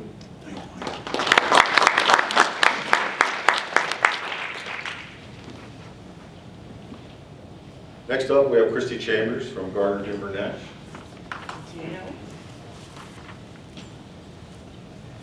Good morning, friends. Christy Chambers. I'm the recruiter and HR generalist with Gardner Denver Nash. We're located in Bentleyville, Pennsylvania, about an hour or so south of where we are here meeting today. Gardner Denver Nash is owned by Ingersoll Rand, and a lot of you in the industrial space probably recognize the name Ingersoll Rand as being a leader, a global leader of air compressors. And with Gardner Denver Nash, we're making industrial blowers, vacuums, and pumps. Specifically for the Navy, we are putting pumps onto their electric boat. And my slide shown here on the screen shows just a need with one opening today. This slide is going to change drastically, as my need is going to change drastically as we get into the second quarter. I have an opening for one material handler on my desk now, and that opening is the result of an internal promotion. My site in Bentleyville has about 100 employees on the site, and we have about 50 folks in the shop. Those are going to be assemblers, welders, machinists, material handlers, shippers, receivers, quality assurance folks. I have employees at my site that have been 40-year-long employees, so we have a lot of tenure on our team. I have very, very, very little turnover on the team, and I have some folks who are recent high school graduates.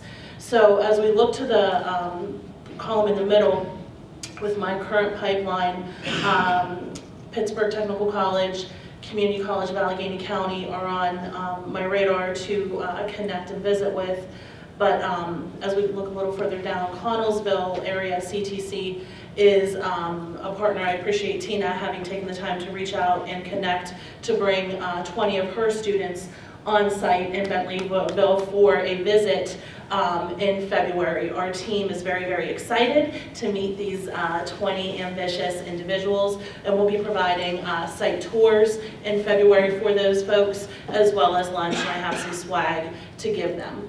We are expecting to be very, very, very, very busy in the second quarter. So again, the next time we meet, I think my numbers are going to be drastically different.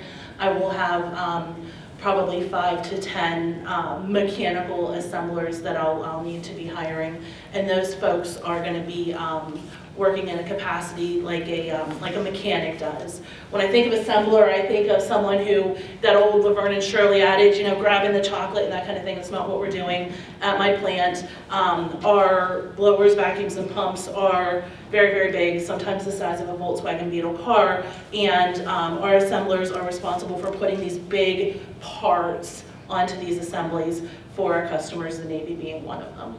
So I think that's everything from my end. I'm glad we had the music. So thank you all for your time. Thank you.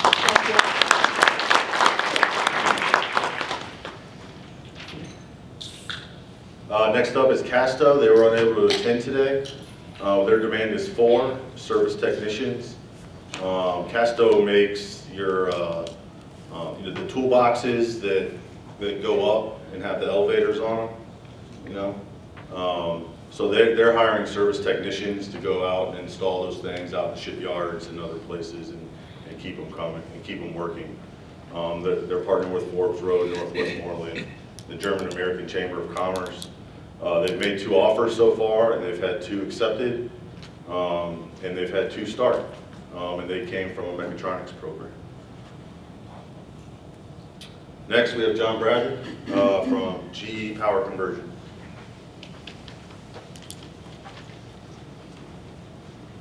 So this would happen to me, somebody's going to mess me up on the slides and I'm going to be reading the wrong information, so go back on my slide, thank you. Good morning everyone, my name is John Bradley, I'm with GE Power Conversion. A quick update, you may have heard about the split that GE is going through at the moment. They're going to be dividing the company up into 3 separate entities, healthcare, aviation, and what is called GE Vernova. That's formerly the GE Power Division. So GE Power Conversion, who we are with, and my colleague Andy Gongaway is here with me, we will be part of the former GE Power, which is going to be called the GE Vernova business. So if you hear the name Vernova, that's us. Doesn't affect anything, business is carrying on, and life remains unchanged for us at our level in this whole split up. So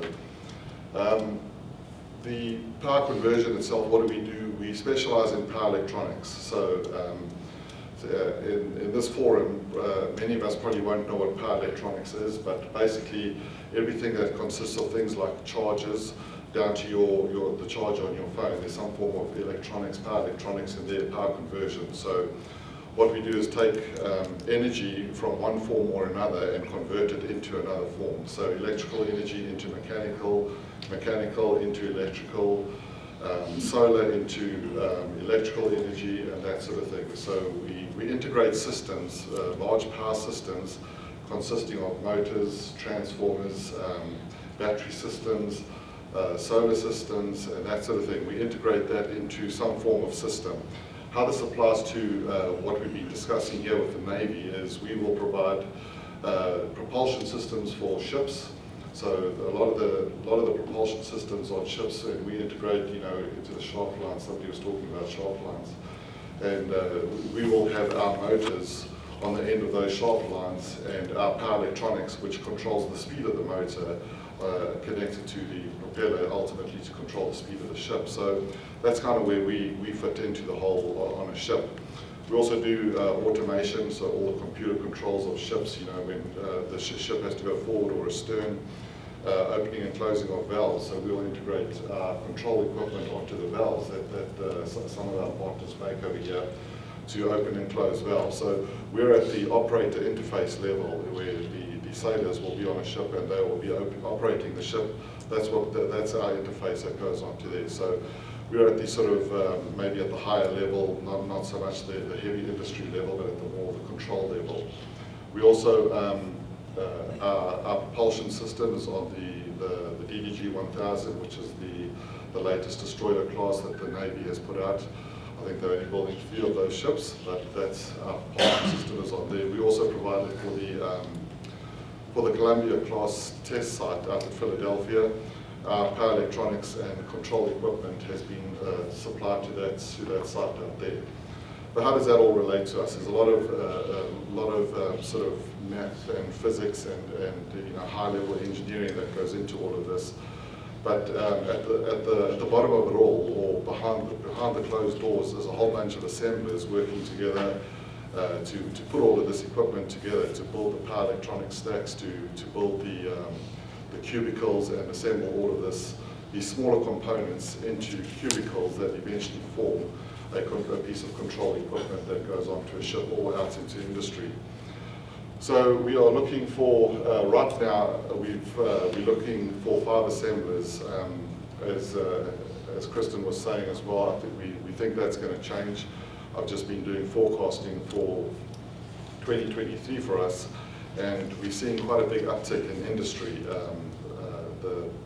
Our marine market has sort of stayed fairly steady or shrinking a little bit, but what we are seeing is a massive uptick in industry. So we believe we're going to need a lot more, not just assemblers, but also material handlers and inspectors and test engineers as well, or people that will train up to become test technicians. These are all folk that are sort of have more of an electrical sort of orientation in their training, so they could be either commercial electrical trained people or HVAC sort of people, potentially even computer sort of people that are interested in the computer industry. We could retrain them into doing what we do at our factory. To date, we've been working predominantly with Parkway West, and so they've had to endure the learning curve and the pain of our learning curve and how not to do things. But it's been great. We've learned a lot from Kristen as well and the team out there. We've been engaged with Huck as well. We actually used them to do a bit of work for us. We needed some panel work done, and we were able to use them to send some of our equipment to their panel shop or to their welders, and they did some work for us over there. So that was quite a different experience. But some of the schools we have already reached out by email, and we will be setting up something more systematic now in Q1. We will hopefully be going into a co-op program with Parkway West in Q1 as well, and bringing on a few students to start working in the form of a co-op, ultimately to hire as they graduate high school, to the intention being to hire. So using the co-op to train and vet and then go on to hiring as well. So that number should change. I'm expecting that it's going to probably double for 2023 to meet the demand that we are seeing right now. Okay. So thank you very much. Thank you.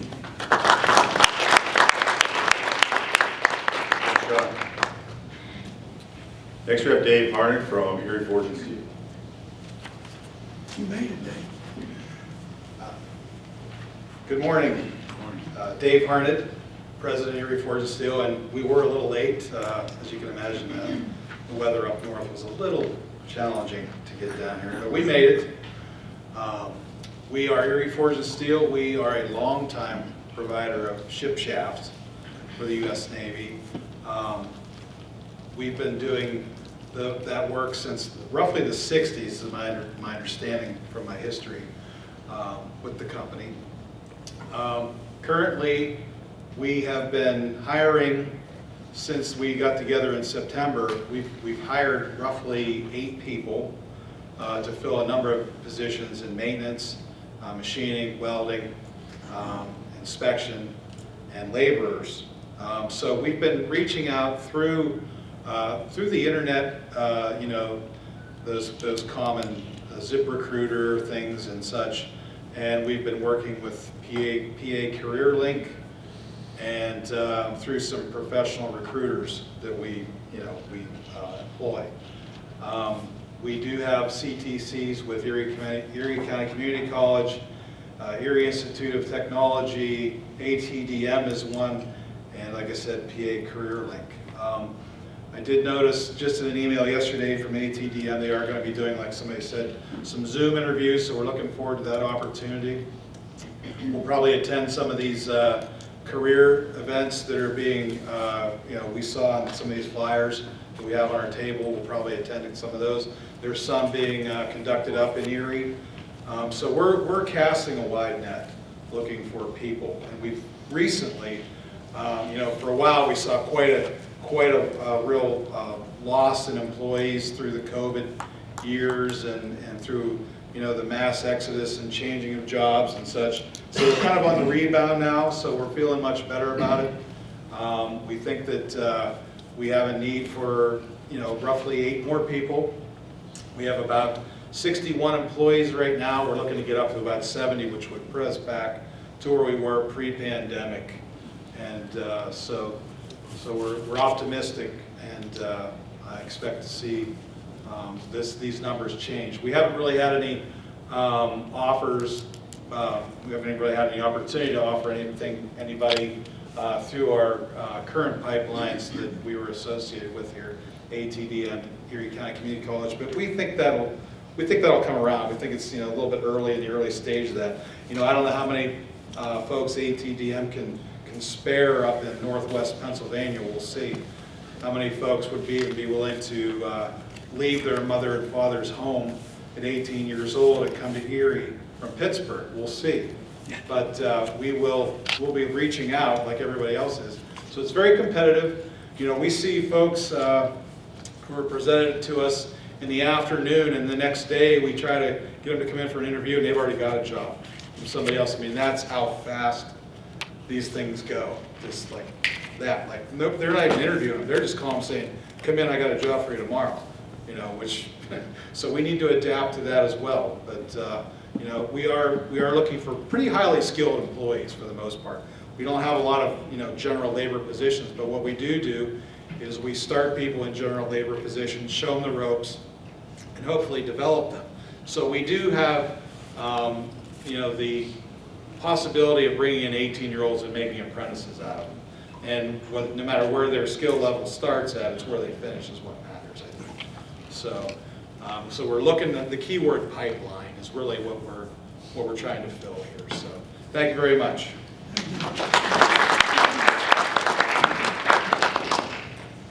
Next up from Schroeder Industries, we have John.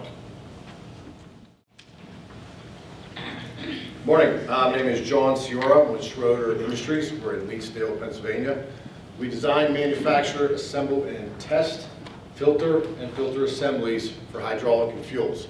Some of the things that we do for the Navy are we make tiny little test points that go throughout the submarine and aircraft carriers. We also make very large test benches that are on the Navy service ships, and they test pumps, valves, and actuators on the ships so they don't have to dock and do all that on land. Another thing that we make for them are some filter carts that kidney loop the oil in the testing facility where the Sikorsky helicopters were made and tested. So right now we have made 4 offers. We've had 4 accepted and 4 have started. We're partnering with the following up there. Our biggest help so far is Parkway West, Kristen. It was a huge eye-opener. I thought the Parkway West was more of a Rosedale Technical College where it was a after-school adults learning. When I walked into here and I saw the high schools, I said, oh my God, I'm in Vo-Tech. And I didn't know that Vo-Tech was then changed the name to CTCs. So the biggest eye-opener was getting the younger generation in here.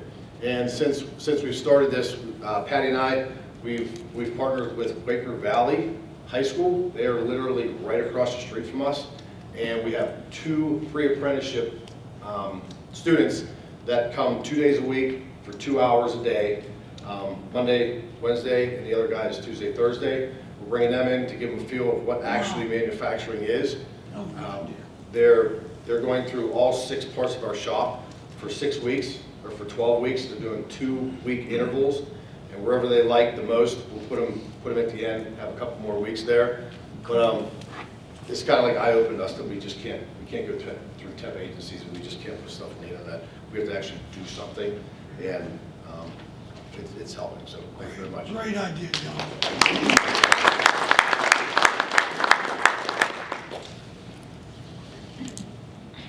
Next up, we have Jennifer Riley from CB Industries. Good morning, everybody. Thank you so much. So my slide that I sent to Joe has been updated a great deal since I sent it to him, so not a whole lot of it's relevant, but we've had a very fruitful 3 weeks as far as recruitment goes at CPI. And I think it's attributed to a few things, one of which, I didn't come from this industry. We make seamless vessels, 6 of which are on every naval submarine at minimum, but that's the bare minimum, so there's more than that. But I came from the community where our shop is, and I've been very, very involved in our community. I held a public office in a very small town right across the river, and I applied to my role when my predecessor was leaving on a Monday.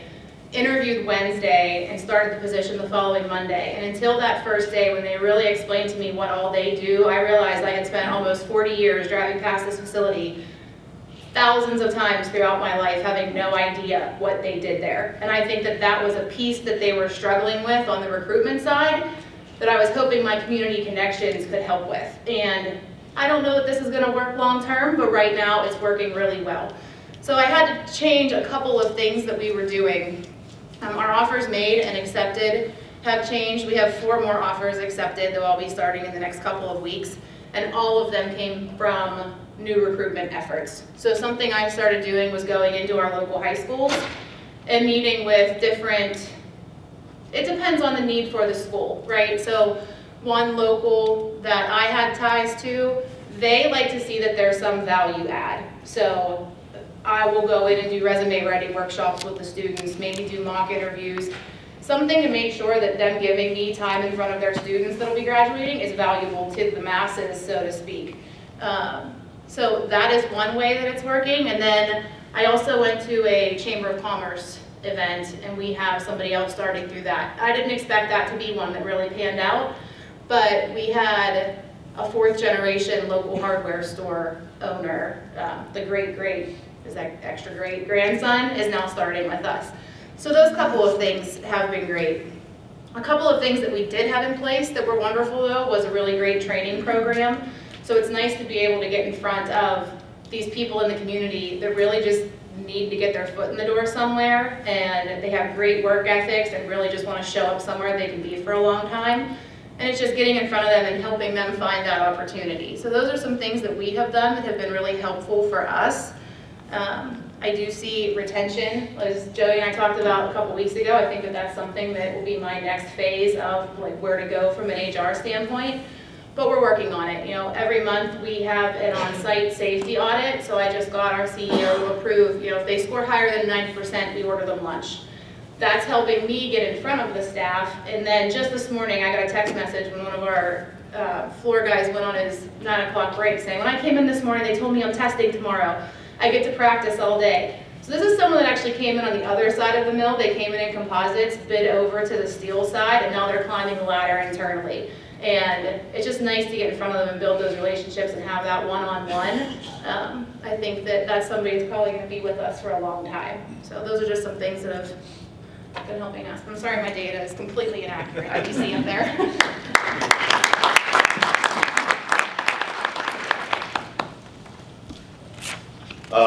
We also have Grand Valley Manufacturing is in the program. They're unable to attend today. Their demand is 4 inspectors, assemblers, machine operators. You see their current pipelines. They currently just started a new HR manager, so she's still getting her feet under her. Though they're going to be getting back much more involved with the program after this.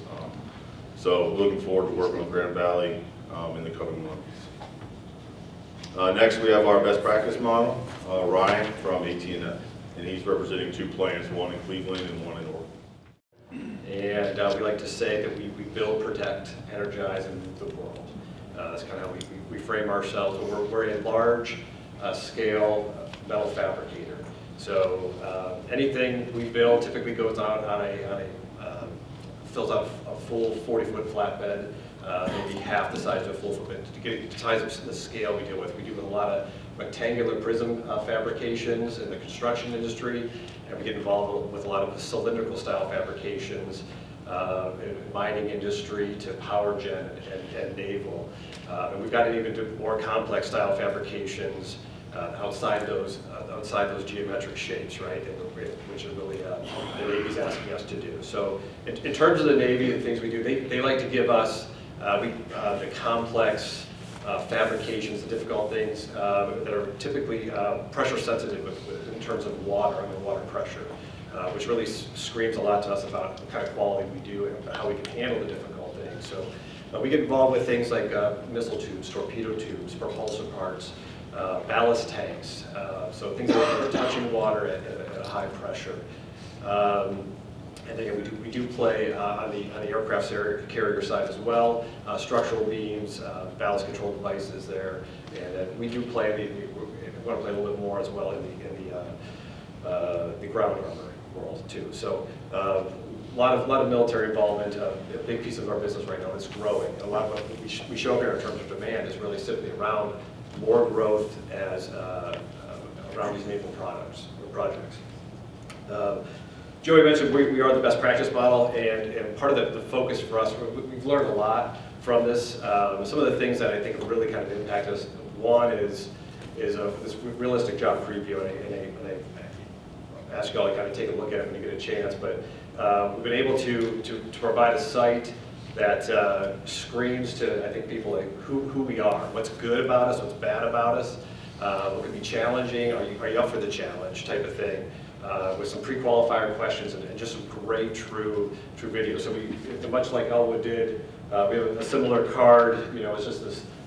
You're not gonna be able to see it in the back, right? But I can show you one later, or Mike can show you one later. But build, protect, energize, move, right? A big picture of the sub on here. And then on the back side, we've got our QR code. And then this is digital as well, right? So it's on the phone, and as we teach the rest of our team to how to recruit, they could pull this up on their phone, they could pull this out of their pocket, and hey, come join ATMF. This is I think you might like this, right? So they can scan it right there at the table. So we're after that. It's been a big piece for us. And I think we're starting to see some activity on that as well, which is really cool. When people get through these stage gates, because it's like Mike said earlier, we want to be the premier fabricator. We think we are the premier fabricator. We want everybody else to see us that way. And just like CP Industries said, you know, not everybody knows who we are when they drive by our facility, and so we're banging that drum a lot louder now, and people are getting excited. We like that. If we're talking to the right crowds, people get really excited.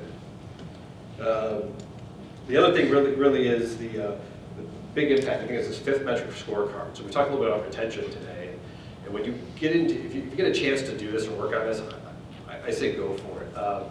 This really brings your whole leadership team, your frontline supervisors together, and what you're doing is, if you think about your frontline supervisor's life, right, it's all tactical. They're there every day, just putting out fires, trying to get things going, right?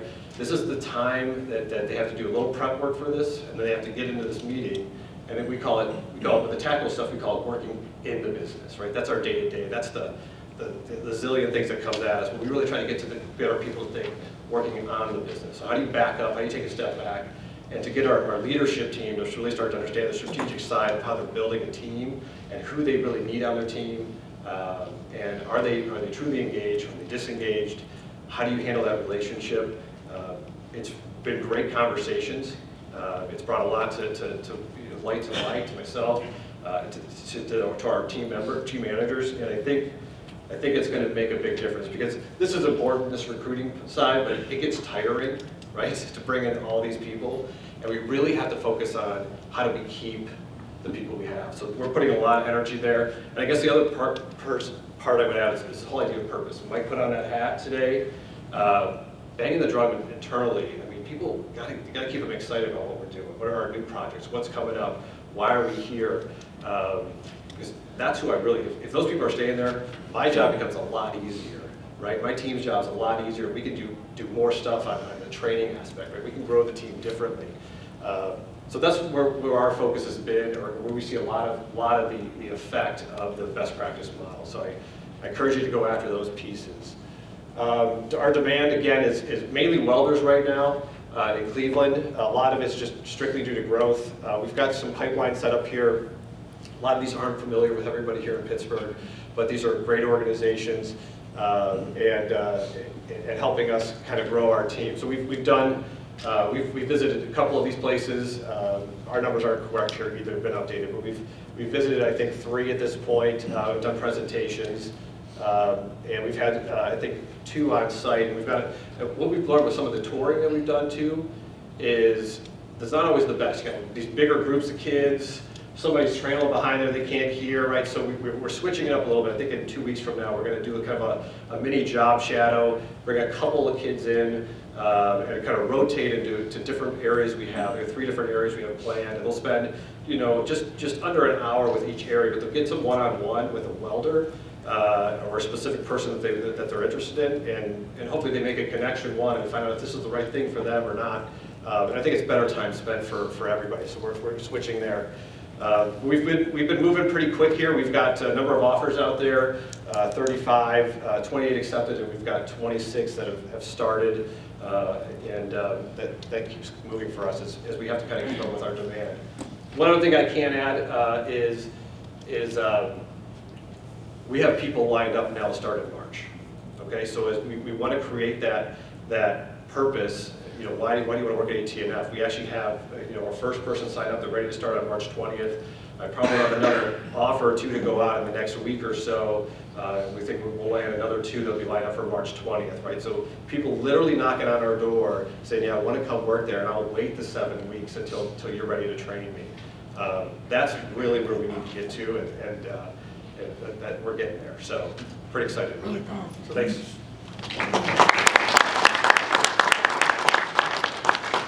One of our best things about our job at TMG is we learn as much from our partners as they learn from us, and AT&F is doing some truly innovative things. So I encourage you to reach out to them and talk to them about some of the things that they're doing. Next up, we have Andrew from MSA Safety. He's representing their 2 plants here in this area, one in Cranberry and one in Murraysville.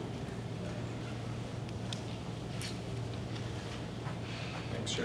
Good morning, everyone. Andrew Bear from MSA Safety. So I'm from the Murraysville plant, but if you walk about half a mile down the road, you'll find our Cranberry facility as well. So we're a young company, 109 years old, so we engage in the production of safety. From our start, we were created out of necessity with a mine explosion, and from that day until now, we still have the same mission to hope that men and women can work in safety. So we generate products around that. So some of our products include the head protection, fire protection, fall protection, and anything having to do with that. So when I hear some of these steel companies, I really hope you wear the MSA hard hats that you have out there. If not, we can meet in the back afterwards. So. But it's been a good journey. This, being a bigger company, we have a talent acquisition team and an HR team. So this has been a big collaboration between the 2 of us, trying to share some of the responsibilities. So we do have a big pipeline of individuals coming in. So, but with our strategic talent acquisition, being a part of this program is not critical to maybe today, but will be critical to our future. So what we've done really is sort of taken and focused a little bit on our retention part of it. And one thing that we've done is focusing on implementing what we're calling a world-class, similar to world-class first day, and MSA Day 1 experience. So with the goal of being, having new hires coming in. Tomorrow we're doing our first one. It's only for 3 individuals, but we hope to make those 3 individuals feel like celebrities once they start on the first day. So we're implementing that. And also focusing on retention. Joe really scared me when he talked about the number of employees that you lose within the first 90 days to 1 year. So we initiated a feedback program with our new hires to make sure how's our experience going, how's our training going, just to make sure they're happy throughout that first year, try to encourage retention as well. Another thing that we've done is implementing the cards has been a huge success for us.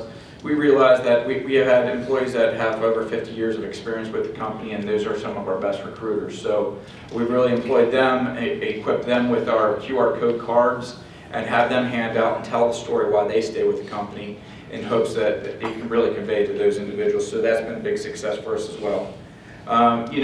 We're looking at what a lot of other employers are looking for, machinists, stuff like that. So we've sort of taken an approach to looking at our progression programs and our training programs and making sure they're solid, because if we're all out there looking for the same thing and we can't find it, we can figure it out and we might as well grow it. So we've implemented some entry-level positions where we're going to teach the individual the skills needed to get to those jobs. Maybe they don't have it right now, but we can teach it to them so down the road they can get those skills. So between our 2 facilities, we're looking for a big demand coming out of our Cranberry facilities. I hope to be expanding our operations here this year. They're looking for solderers and general assemblers for our printed circuit boards and some other electromechanical production technicians. They're currently teamed up with CCAC and some of these other big companies using Faced-In, LinkedIn, and Indeed as a lot of those big pipelines right now. I know they've have worked with going out to see some of their CTC partners, and they'll continue to do that as well. So right now, 39 offers accepted. So it's been a good year, and we're hoping it's going to be another strong year in 2023. Thanks, Andrew. Yep. I still have Murraysville left to go, so Murraysville, a little different environment, so we like to say we're the same company. We're two plants with two totally different personalities, so we're hiring different as well. So our demand out there, we're focusing on hiring 9 from the program, looking for machine operators, general assemblers, plastic injection molding. So we're realizing some of these kids are coming in with plastics experience or even robotics and artificial intelligence is what we're looking for our future too. Talent up with A.W. Baden and Forbes Road. So right now it was a big year for 35 people took jobs with us last year, and I was like, at first I was like, that's a great number, 35 people. But why do you have to hire 35 people? It's not what I'm feeling like. So I got some work to do when we go back. But thank you.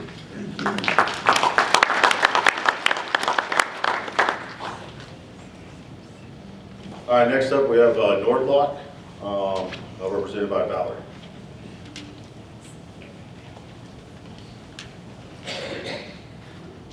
Good morning, and thanks for the time to let me promote our company. I just joined Super Bowl in July, so I'm still drinking from the fire hose. I'm sure some of you know that feeling. When I got there, one of the first questions that I was asked was, how much do you know about recruiting? And good, you know enough that you can take it over on day one. We did not have a dedicated HR manager at the facility, and that is the role that I support, or that I do, until I joined in July. So we formalized and created a process for recruiting efforts, which are going very well. That is before I learned about this project here, so I'm looking forward to partnering with the Pennsylvania Pipeline Project to maybe enhance what we've already put in place and best practices. So Super Bowl is actually started in the early 80s. It was a family-owned business located in Carnegie. We have a brand new facility out in Clinton, PA. It's been there 2 years, almost 3 years. We opened and then went remote because that was 2020. We all know that feeling, right? We have a high need for CNC operators, machinists, and programmers at the moment. We don't have a number on great demand, but we see, you know, as we need people and we find somebody that's good, we add them to our team. So it's not about, you know, having that number that we have to hit. We just keep looking for good people, and if we can find them, then we make them part of our team. We make safe and secure bolting solutions, both 2 types. One is hydraulic, and the other is mechanical tensioning. So those are kind of our bread and butter of what we do. And we have been working with the Navy for many decades, so we have a strong partnership there directly and then through some prime contractors as well. Let's see. So in addition to hiring, you know, candidates that are experienced, when I started there, I really have to start resetting the mindset of the hiring managers that we're not always going to find somebody that can hit the ground running, and we need to really start to partner with some of the local trade schools and career centers to bring people in at more of an entry level and then to train them up. And we do have entry level positions. So we have been doing that. We've been bringing people in more entry-level positions, and then we also, I would like to start bringing candidates in that are interested in some CNC types of positions and getting them partnered up with somebody who's currently doing that job so that they can learn and develop, and then we can kind of push them off on their own.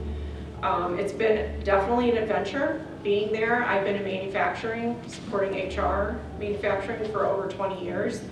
And for those of you in HR that have done so in manufacturing, this is not a new problem with finding qualified candidates to work in our manufacturing facilities, especially with the demographic there that is going to be retiring.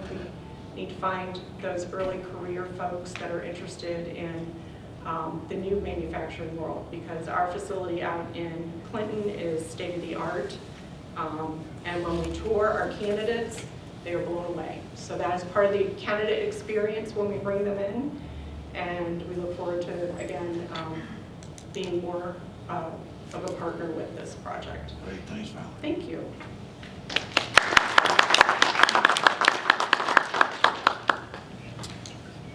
Next partner is D'Angelo Technologies. They were not able to attend today. They're looking for one person, a manufacturing technician. You can see who they're partnered with. They haven't made any offers or anything yet, but I know she's working on that really hard. Next up is Sphere Brake, represented by Aaron Lewis.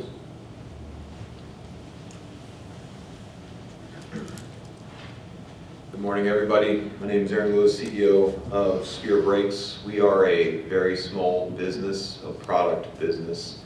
So we do everything from final assembly to kitting operations to engineering, also dyno testing and military vehicle testing down at Aberdeen Proving Grounds in Maryland, and also at the Amphibious Vehicle Test Branch in San Diego.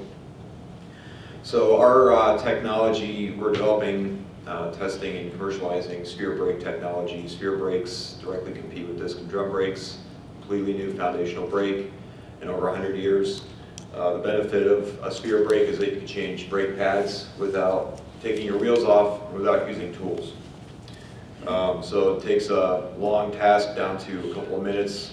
We had a 3-star general down at Aberdeen do that back in December in 2 minutes. So if he can do it, anyone can do it. So what we're doing is we're not just building a great company, great product, but we're also building great industry. We are the only ones in the world doing Sphere Brakes. We're taking ownership of building the industry. So there's unlimited growth potential for what we're trying to do and how we're trying to do it. Last year we rolled out Vision 2030, and we're executing Vision 2030 in priority of the people, the business, and then the finance. We put the right people in the right seats, and then we nurture their personal success. It's just going to correlate strongly to business success. So we're looking for a couple of people. These are mostly on-the-job training. And again, what we want to do is bring them in and nurture their success, understand what their needs are, and help them thrive and strive. Again, retention is great. We do want to create a multi-generational workforce. We are literally a toddler. We're about 5 years old, so we're very, very young compared to most companies.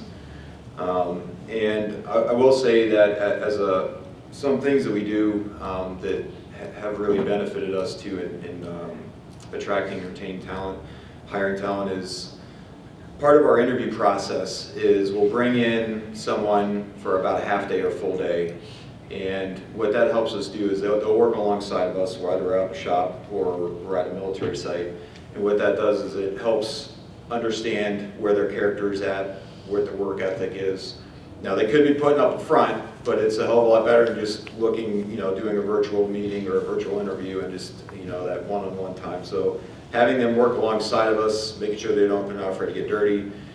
It's not all dirty, but there's a lot of you're working alongside Marines and soldiers and stuff like that, so it can get pretty contested. But that helps us kind of weed out people that may not really think that this is what it is. So and the same thing goes for them. We're telling them stories and experiences. They get to see it in real life and understand. Yeah, this is what I want to do, or I don't want nothing to do with this.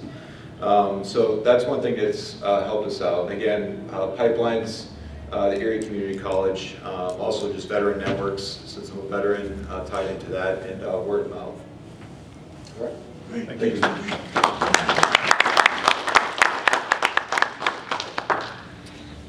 Next up is Merit. They're unable to attend today because of the weather. So they're looking for 4 people: machinist, a project manager, and admin assistant.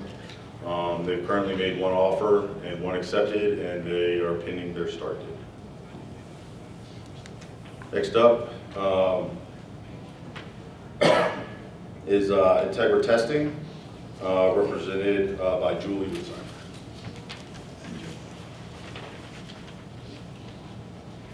morning. We win the prize for the hardest to pronounce name. Just want you to know.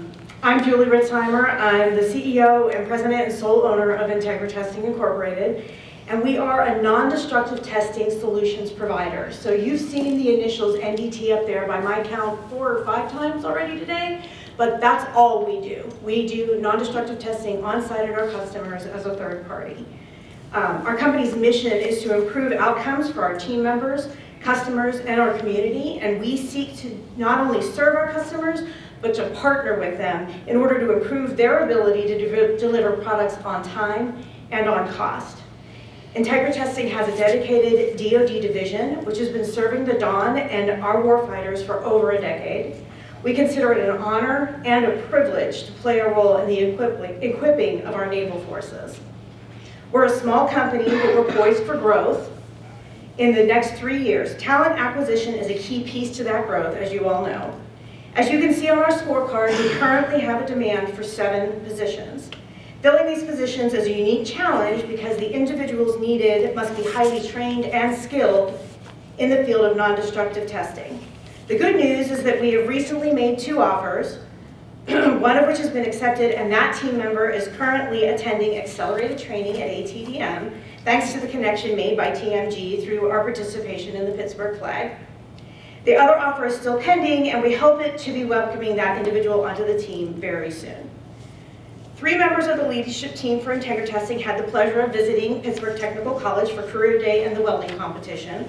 We plan to visit ATDM as soon as possible and are very interested in supporting their non-destructive examination program, which just started this semester.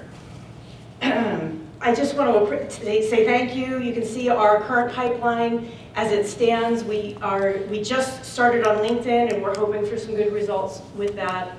And I just want to thank you for the opportunity to be here, to learn from all of you, and to have the opportunity to really grow our team. Thank you.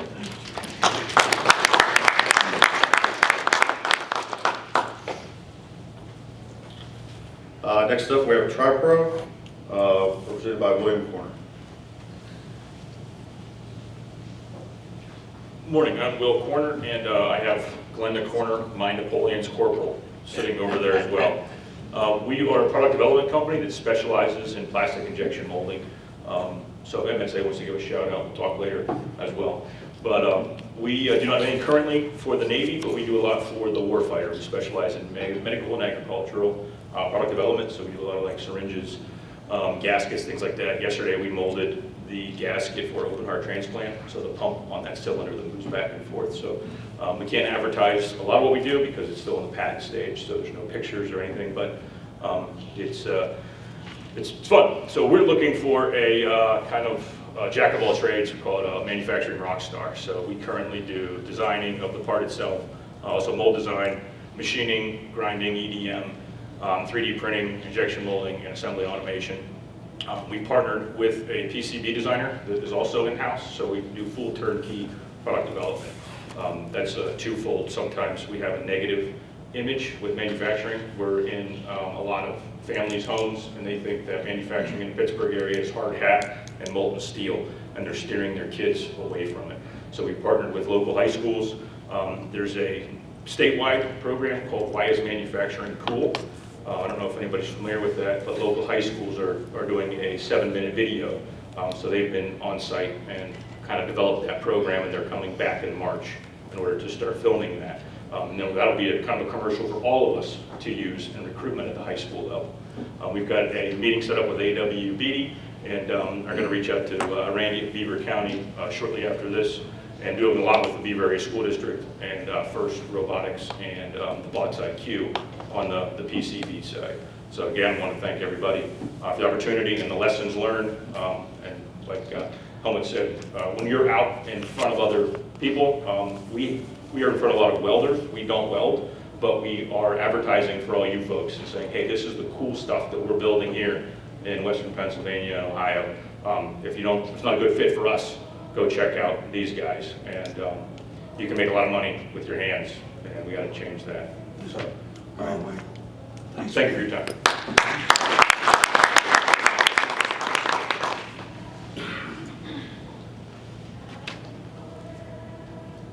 Next up, we have Adriana from Burner Air Curtains. Good morning, everyone. Almost afternoon. I'm Adriana Stahl. I'm the HR manager for Burner International. I've been with Burner for a little over a month, so still learning Burner and the roles that we're hiring for and getting acclimated to this program, which has been very helpful so far, even after only been here a month and a half. So our demand, we have more than that. I needed to update this slide, but our demand is probably closer to 15. And the reason for this demand is because we've seen tremendous growth in the last year. We grew almost 40%. So the reason we're hiring isn't for turnover backfill, it's more for scaling up. So filling that second shift need and eventually a third shift. So that's kind of what our focus is. The ET is electrical technician assembly, so not looking for true electricians, but someone that's gone through a program that does just the electrical assembly piece. I guess I should give a background of what Burner does. So we build air curtains, so it's an air curtain manufacturer. An air curtain is basically a piece of HVAC that blows air down, creates kind of a visible doorway, if you will, to prevent cold air from leaving and from an AC inside and heat from the outside entering, bugs, things like that. So if you walk into a Sheetz or Costco or Giant Eagle and you feel that air like blowing in your face, that's what we do. We manufacture that. So now every time that happens, you'll think of Burner. So we're also hiring for pre-assembly and a CNC programmer, electrical engineer, and then also an inside sales role. I think we've done a pretty good job tapping into the pipelines for CTCs, local schools in the area, obviously Indeed, ZipRecruiter, any online platform as well. Kind of where I'm tackling this issue is focusing on revamping our job descriptions, making it be more of a day in the life, I guess similar to that RJP that we've learned about. Trying to let the candidates know what to expect coming into Burner, what they'll be doing, what this typical day looks like, what our expectations are of them coming into it. And then also kind of creating that 5 to 10 minute video clip and hopefully incorporating that into our careers page. So that way when someone applies and goes to career site, they can actually see what they'll be doing. Because I think when you're explaining what you will be doing, I think a candidate kind of just turns off because they don't really understand what you're saying. So I think that video will help a lot. We have about 11 events scheduled in the next couple of months, and that's spanning across 5 different counties, so Allegheny, Mercer, Beaver, Lawrence, and Butler. So we're going to have to do a kind of a divide and conquer between operations and HR. We had the value mapping done with Ken and Noel a couple of days ago, and that was very helpful. I think we were able to identify our needs for the program, being more on the retention side and creating a better onboarding experience, and then a 30, 60, 90 check-in. I think the tool that we're looking forward to using is that the leadership supervisor training. I think that'll be really helpful, especially for our frontline supervisors and operations staff. So yeah, with that, that's kind of the overview. So thank you. Thank you. Last but certainly not least, Dawn from O'Neill. We were at O'Neill yesterday, just a quick example of the success story. We were walking around with their production supervisor and he pointed to a guy running one of their laser machines and said 3 months ago that guy was flipping burgers at McDonald's and now he's running a $500,000 machine by himself. So, and that's not the only example. There's a young female there that has a similar story as well. So, Dawn. Thanks, Joe. Good morning, everyone. I'm Dawn Bazan. I'm the Senior HR Business Partner at O'Neill, as Joe mentioned. So O'Neill is a 100-year-old organization, actually a 102-year-old. It's a family-owned business. Kraft O'Neill is our 3rd generation owner, and underneath O'Neill Industries there are various subsidiaries, and we are one of them, is O'Neill Manufacturing Services. One of the reasons I went to O'Neill is because it is family-oriented, and that has proven true from the time I interviewed till now and the instances that I had to deal with in my own personal life and how they deal with others and our employees. So I try to instill that in every candidate that does come into the door. We do not serve the Navy directly from our plant at Ambridge, but our other affiliates do under the O'Neill Industries umbrella. What we do is we buy steel plate of different size and thickness, and we fabricate it. We make steel parts essentially for our clients and products. So we ship those parts off to the clients, and they essentially assemble those in-house. So we do hire MIG welders, machinists, maintenance techs. Like I'm sure a lot of you, maintenance techs are the toughest to find. When I came to O'Neill initially, there were many things, just like an open book of what I could assist with, and they were another reason why it's a great place to work is they were like, hey, the world is yours, so Don, fix it. So we hung signs that were basically stating that we're hiring. I started to partner with the schools. We had Catalyst Connection already in place, which was great, which is the apprenticeship program, which I highly recommend you get involved with that if you are not already. Our marketing team uses Facebook, LinkedIn. We started TikTok videos because we're trying to appeal to all of the masses. We have a great employee referral program, and that has done well. Could do better. We've actually upped the ante on that this year. This slide is like, it's fluid. I think just yesterday I made 2 more offers that's not noted on here. But I think why there's such a great connection with the way that we are, and John, the production control manager that you all met yesterday, is he's always said to candidates and to me, we want to hire somebody who is willing to learn and we will teach you. So our machinists do not have to have a CNC background, and that is essentially what we are looking for. So I think that's a great partner with this program. And we did do our process mapping, we did our Fifth metric scorecard, which we're going to implement and use going forward. So thank you.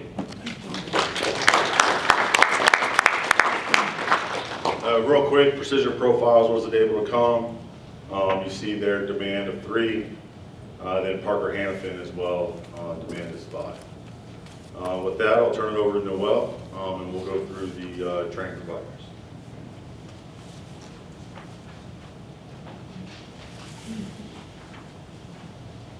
Thank you, Joey.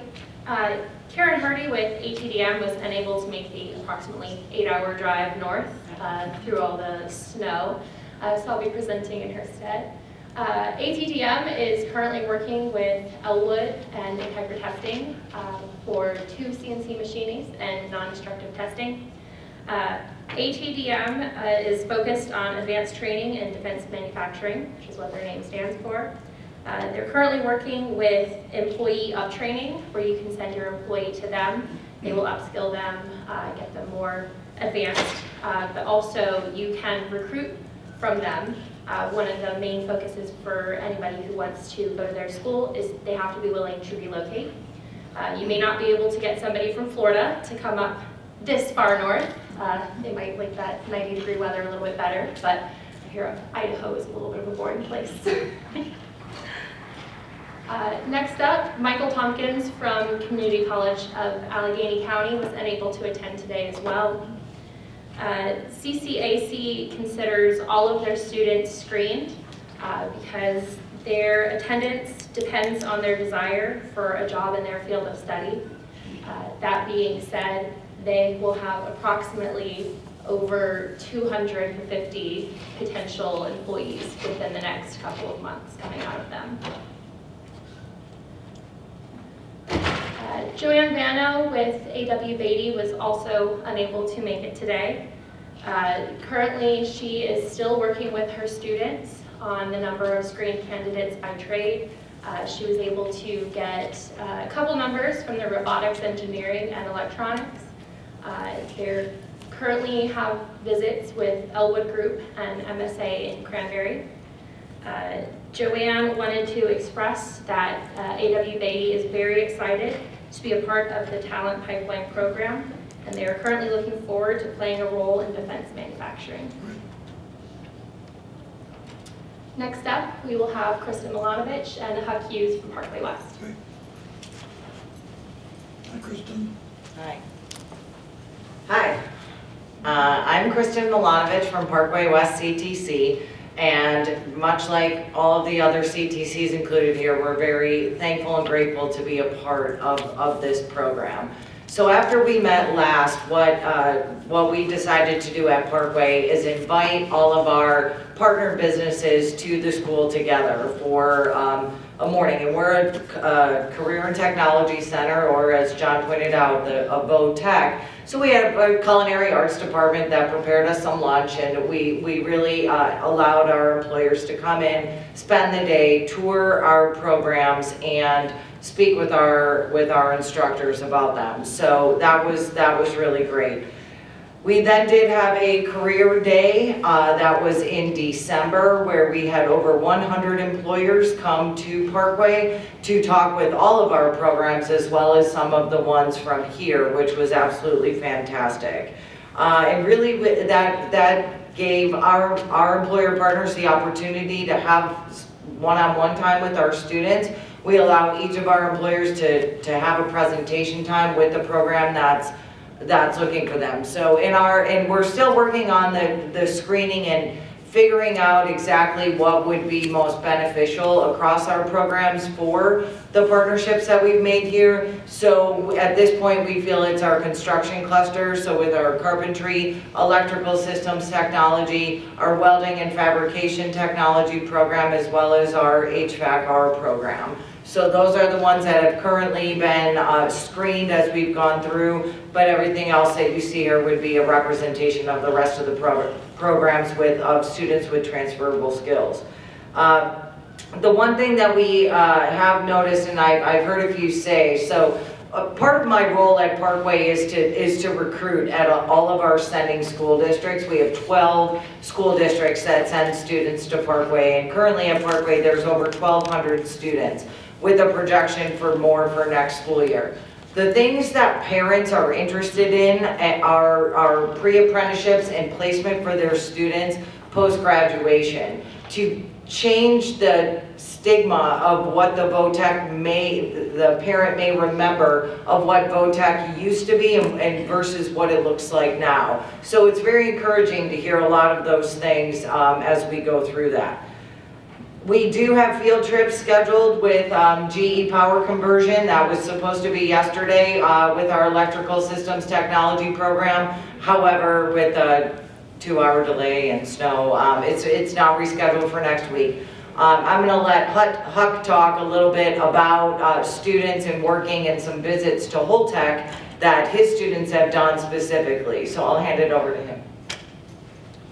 Thank you. My name's Huck Hughes. I'm the welding and fabrication instructor at Parkway. I've been in education as the welding instructor for 20 years. This is my 4th year at Parkway. And what I was going to talk about after listening to some people come up and say what's going on, I'm going to change what I was going to do a little bit, because I think it needs to be heard. Because we're looking at things from the business side, but doing what I do for a living, I'm representing these kids. So I want to give you a little bit of a different outlook as you go through and do these things, to think about the future, because they are the future. And a lot of times we get lost in, what they can't do, and, the reasons that they are the way they are. We live in a different world.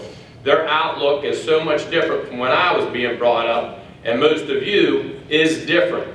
A lot of you are already starting to make those changes to try to reach out to them. But one of the things that we're missing out on is something we call co-op. This is where you can get these kids into your businesses at 16, 17 years old. Now, when I say that, some of you are, we can't do that, we can't do that. You can. I have, and I brought extra copies that allows these students to come into your facility as long as it's part of like an apprenticeship type thing. My students don't have to go on to a company that has an actual apprenticeship, but it is set up to where there is somebody there to train them. They can't be on their own. There's certain things they cannot do. But it's still available for you to get these kids in at a younger age before they get out there and see what else is available to them. Okay? You can train them for your needs. And your retention, when you start somebody at 16, 17 years old, when they graduate, is going to be much higher than bringing 10 kids in, just graduated. 8 of them are going to go somewhere else because their buddy says it's a better job. But if they start and they see what you're doing and what you're about, and it's a good fit, and I understand, there's a lot of times the kids don't work out. It's not a good fit. All right? There's some kids I think that'll go out there and be the best employee in the world, and then life gets in the way. Okay, something happens, and I'm sort of disappointed it didn't work out at that time. But you need to look at the opportunities of bringing these kids in a little bit sooner. You need to see, you know, they have a lot of skill. They're with us as high school students for a reason. We do have some that are trying to get out of their homeschool, okay? But even some of them, by the time we finish with them, they understand what it's about. I just had a student that, when I first started at Parkway, I used to sit down with him on a regular basis and ask him, why are you here? All you want to do is your own thing. You're not doing what you're supposed to do. You're not getting it. Why are you here? His senior year, something clicked in him. And I had a company call me yesterday. They want to hire 2 more students from the program because of this young man who I struggled with for 3 years. Senior year, it clicked. They told me that he is one of the most integral persons in their company at this time. They cannot do what they're doing without him. He's not even 19 years old yet, but he's made an impact. So understand, a lot of these kids, they may be a little weird. They may look at things a little differently. But with your guidance, you know, give them the opportunity. You'll see. Let them work with some of your people. Your people will weed them out pretty quick. And I think maybe in the future, I'd like to bring some students with me so you could hear their point of view. Because I think a lot of time we get stuck in what we hear and what we see on a daily basis. You know, we know we live in a different time. We know the kids are a little different. You guys are adapting to that. And I'm not saying that we should adapt to the point, I mean, it blows me away when I hear people say, well, you know, the work-life balance, you know, we want to make sure you have a little bit of both. I grew up being told with 4 brothers, you're going to bust your ass every day because if you don't, you're not going to have nothing. The only thing that's going to get you where you want in life is to work. And now we're telling people, yeah, come work for us, but we won't work you too much. You know, you'll still be able to go home. No, I was raised, you work every bit of overtime you have, that way your kids will never be hungry. And I try to instill that into my students, because I think we've lost that. So some of the things we're trying to adapt, I get it, but we need to get back on track in this country and understand what's important. You might have to give up a little bit of time. I got 4 kids at home, you know. My oldest daughter used to tell me, you know, you don't spend no time with me, you know, you're not much of a dad. You know, you hear these things, because I work 16 hours a day. To this day, I still run my own business. She got out of school, went on to college, got a nursing degree. Now she's the one working 14, 16 hours a day. So her kids can have everything they want. So there's a time that we all get it. We need to work on these kids to get them to that point. My students, I really, really try to get them to that point. But change your policies. A lot of times that's one of the things I hear is, well, our policy doesn't allow us to hire students under 18. Change your policy. You're allowed. I got it right here. You're allowed. There's stipulations, but you're allowed. And you will see how many more employees you'll be able to get, and they'll be trained for what I train in a vast area of welding. You know, we're an accredited test facility. My students come out with the ability to be certified welders through the American Welding Society. But your company may do something a little different than I do. You train them the way you want them. They turn 18, they're full-time. You have an employee for life. So please, keep that in mind, and I have extra if you need to take them to your boss.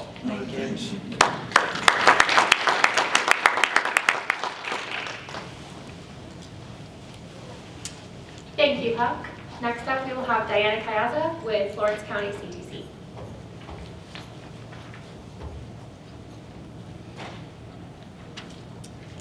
Thank you. Good afternoon. My name is Diana Kayaza. I'm the principal of Lawrence County Career and Technical Center. We are a comprehensive career and technical center, which means we have the kids all day, every day. And you can see what we have up here, our top students screened. I would also like to thank Burner International and Elwood specifically for all of the donations that you have given our students to work on and practice with real world air curtains and pipes and welding things that we have. So they have those tools in-house to work on, so thank you very much. I would also like to thank Flowline for coming and visiting us and meeting our students firsthand. We also have to speak on what Huck was saying in terms of the co-op facilities. A majority of our seniors are in co-op positions. It's not up here because it doesn't pertain to this, but our health assisting program, to what Huck is saying, a lot of our 17-year-olds are employed the moment they walk out the door because of the co-op positions. So what he is saying, yes, can happen. Additionally, we have two upcoming things that we're having. We're going to have a career fair within our school in March, and we're having our OAC meeting in April to welcome more individuals to come and visit our school. Thank you.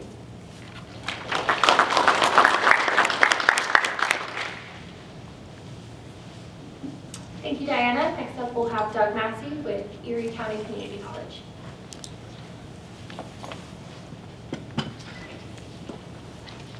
Good morning, everybody, or almost afternoon now.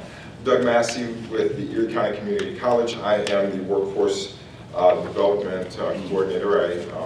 I handle all of the workforce development related initiatives for the college. Our college is new. We are going on our second year in operation, so we're the newest community college in the United States, actually, and the newest in Pennsylvania. But just because we're new does not mean that we're not active. So we have been proactively engaging with businesses throughout our community, really honing in on what their needs are. And you know, I have to say, as I sat here and listened to everyone and saw all of the needs that everyone has, you're right in line with everyone else, especially everyone in the Northwest Pennsylvania, Erie County area. Since we are new, a lot of our programs are still developing human capital product. We do have offerings in welding. We have a cohort that has started and actually is 50% through, actually a little bit more than 50% through their cohort. It's a cohort of 15. And we also have a CNC program that is getting ready to launch in February. That is a size of 12.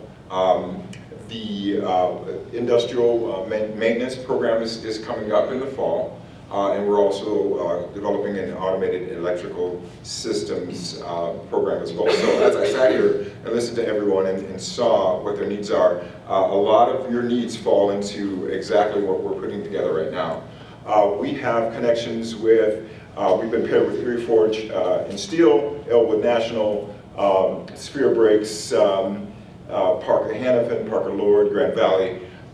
We have had a visit by Elwood National, which is great. I am looking at reaching out to the others on my list to connect with them as well. Coming up, some of the results that we're so far seeing in our welding cohort, we have already had some companies come and talk to our students, and some of them have made some offers for them once they're done. So that's great. But with that being said, we still have a number of welders that are going to be graduating or completing their training in June. So if you are interested in at least talking to some of our students, please feel free to reach out to me. Our CNC program, once again, is 12. We have some employers already dabbling around looking at some of our students there too. So if you really want to, if you have a need, feel free to reach out to me at any time. I appreciate the opportunity to to be connected to the master program, and look forward to some good product coming up in the near future. Great, thanks, Doug.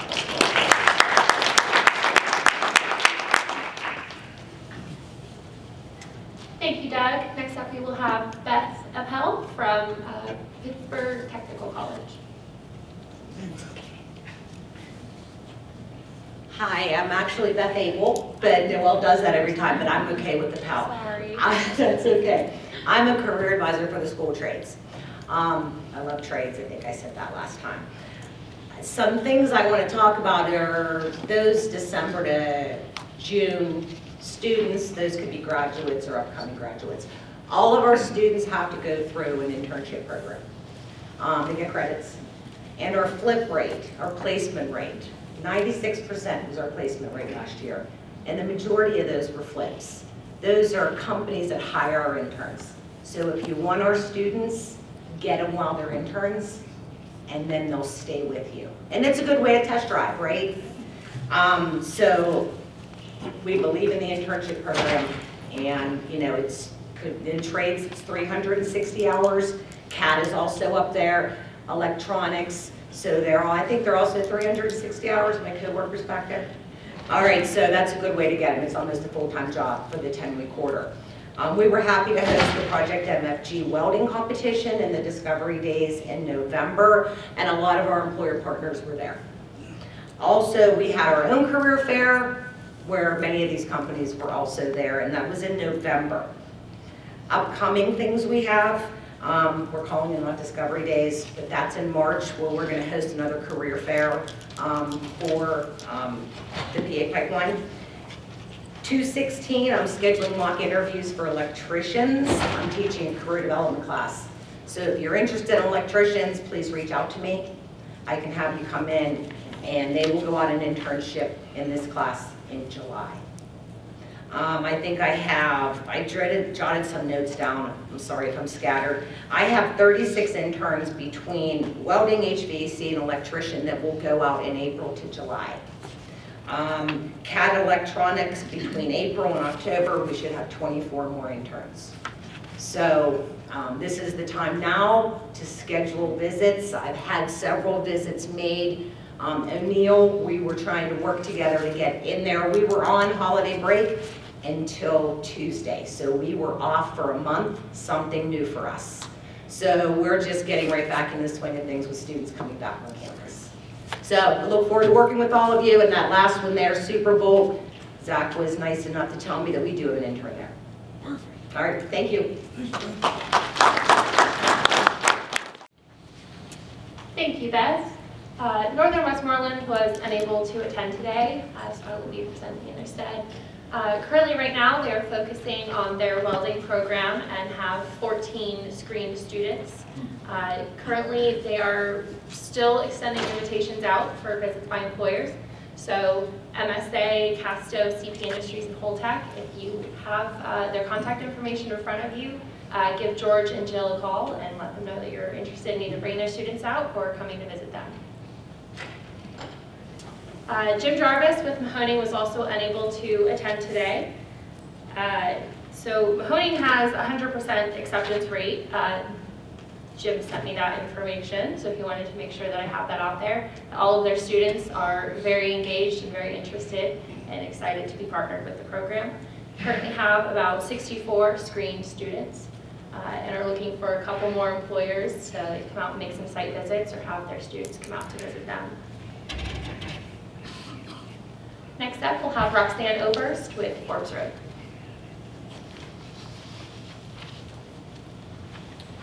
Good morning. Forbes Road Career and Technology Center is located in Monroeville. We serve 9 different sending districts, and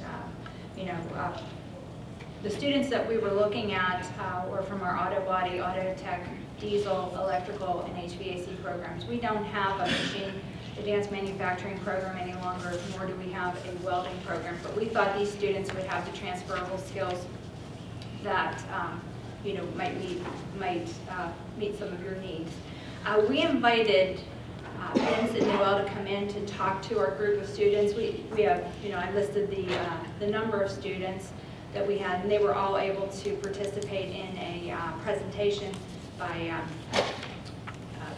Vincent Noel about the Talent Pipeline Project and the number of students I have there. I have 4 students that are interested in electrical and HVAC and following up and seeing about different employment opportunities. Our employer relationships are listed there. We have not been able to schedule any type of tour yet, but we're in the works for that. We're definitely going to be looking to bring our students out to visit and invite those employers into our school. We have a number of different career fairs that are coming up in both February, March, and April. We do our career fairs a little differently. We do them by program-specific career fairs. So instead of having one big career fair where the students are just milling around and having all these different employers, we try to make it more program-specific so we can, focus in on those programs and have employers focus for them. So hopefully we can have some of our employer partners attend those as well. So that's all I have. Thank you. Thanks, Roxanne.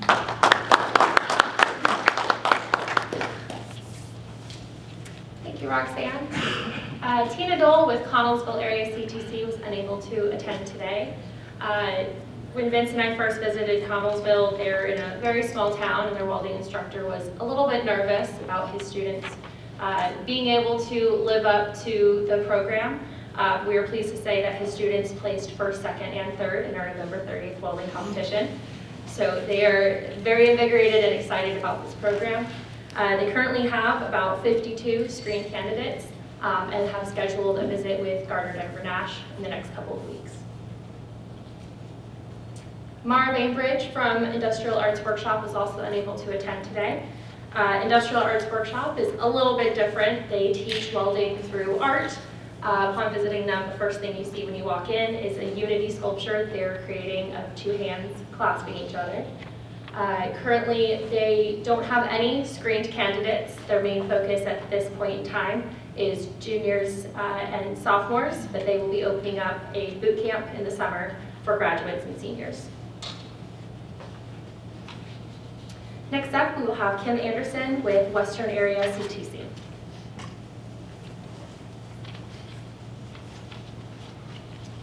Good afternoon, it's 12:03, just so you know. I'm going to refer to what he said, and you'll just know that that's Huck, okay? Yeah. I am the co-op coordinator at Western Area. We are south of Pittsburgh. We're about 30 minutes south of Pittsburgh. We serve Western Washington County, 9 sending school districts, okay? So yes, being a co-op coordinator, what he said. So you got it, right? So anyway, we're working with trying to put numbers together, but we have a lot of new instructors. So you said to ask for help. I'm going to ask for help. I need, whether it's Noelle and her team to come down, talk to our instructors along with the students. We'll put together, in our large multi-purpose room, and you can talk to them about what this whole program is about. Get them excited. I can do it all day long, but until they hear it from someone else, they just look at me like, So I'm going to ask for that help. We did have a visitor, one of our partners that did contact us, and that's Mr. Johnson from Holtec, and he did take a walk through the weld shop. And again, we'll get him down for our career fair on February 15th, and he is going to attend that. We also have our advisory committee coming up in April, the end of April, and we're always looking for professionals to join that and get in with our instructors. So just to quickly tell you about what we have, again, this is kind of initial numbers. Our automation, robotics, or mechatronics, whatever you want to call it, that instructor's been there 3 years. Our auto mechanics instructor, this is his first year. Carpentry, first year instructor. Okay, so then we get into collision repair. He's been there 4. He's actually a graduate of ours. Electrical occupations, new instructor started today. Okay, HVAC, this is his first year. Machine shop, his 2nd year. And welding, he's been there about 7-8 years. So these are the types of things that, you know, getting you as professionals in to talk to our instructors so that they can pass the information down to the students. All right? Yeah, any questions you have, I'll be here for a little bit. Let me see if I hit everything off there. That's it. Thank you.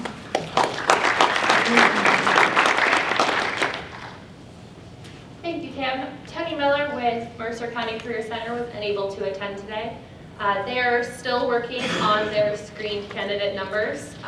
They don't tend to talk to their students quite this early in the year, trying to get a little more feel for where they want to be in life. Right now, out of the employers that they are partnered with, they have only had visits with Flowline. So if you are partnered with them, reach out. Tony has been very gracious and very communicative of this whole process. Next up, we will have Bob Moore with the NACO Technology Center. Hello. For those of you, and nobody seems to know where Venango Technology Center is, so I just tell everybody, think halfway between Erie and Pittsburgh. That's us, in the middle of nowhere. We probably have the largest geographical area, which is one of our problems. We cover all of Forest, all of Warren, southeast Crawford, and we bump into Mercer County. So geographically, we're huge. So that creates some challenges for us. We're a half day about school. We have 7 sending schools. So we do pull in, if you send out to our sending schools, we're even pulling in farther. I had one student one year that lived clear in Elk County. So we're really spread out. Our employer base has been really good. And again, I don't want to be redundant, so Huck really hit a lot of what we hit from here, so I don't want to be redundant there. But what I do want to talk about is some of the things that we're doing right now. I met with Renee Thompson from Grand Valley Manufacturing. Renee and I go back 30 plus years. Our parents worked together in manufacturing 40 plus years ago. And we really had a really good discussion talking about some things that we could do. One of the things that we discussed, we do a lot of field trips, but we're going to do more job shadows. And we're going to do them earlier on. One of the things that happens is quite often Grand Valley Manufacturing, Irvine Forge, you guys work on huge, huge parts. And these kids are running Bridgeports, small engine lathes, they're welding on parts that are small enough that they'll fit on a weld table. And they walk into one of these facilities and see a 30-foot piece of equipment. Our machines will fit on top of their machines. And it's kind of a culture shock. So we want to start doing that a little bit earlier on. And one of the discussions we had that came out very positive, we have a pretty good non-traditional student number. And she wants to pair some of our young ladies up in manufacturing with some of their successful women in the field to kind of help them navigate the field into manufacturing. And I think that'll be very well. Again, this is all in process. None of this has started. In May, we do a career fair, and it's continuing to grow. We have had Elwood National Forge has come to us and put on a presentation to the students, and I believe we will be going to them in Irvine, in the Irvine facility. That's the one closest to us. And we're working on possibly going up there in the spring with students. Precision Profiles is relatively new to the program here. We have worked with them in the past. They have a very unique setting. And we do a job board on our website. So anybody, literally anybody, not just our local, if they want to reach out to me, I will place the positions out there. That's available to our students and to our past graduates. Because again, it's just another thing to put that job out in front of them. And one of the other things that we discussed about, and we've heard from different employers, is the job readiness skills. One of the things that I also do, and it really doesn't seem like it has anything to do with this, And I don't have the statistics in front of me, but the age of the first job for a student has been steadily raising from the 1980s. So I actually maintain a list for students for part-time jobs, after-school jobs, summer jobs. That does amazing things for their employability skills. And again, I'm not really going to read off the list. Everybody can see what we have. I will say this, our programs are finally turning around and we're starting to grow. After 3 or 4 years of downturn, especially in the machine shop, we're starting on that upswing, and so it's very helpful. So thank you very much. Glad to be part of this.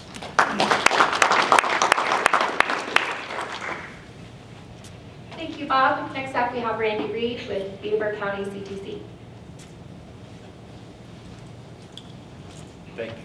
My name is Randy Reed. I'm the co-op coordinator at Beaver County Career Tech Center. We service all the sending districts, are the ones in Beaver County.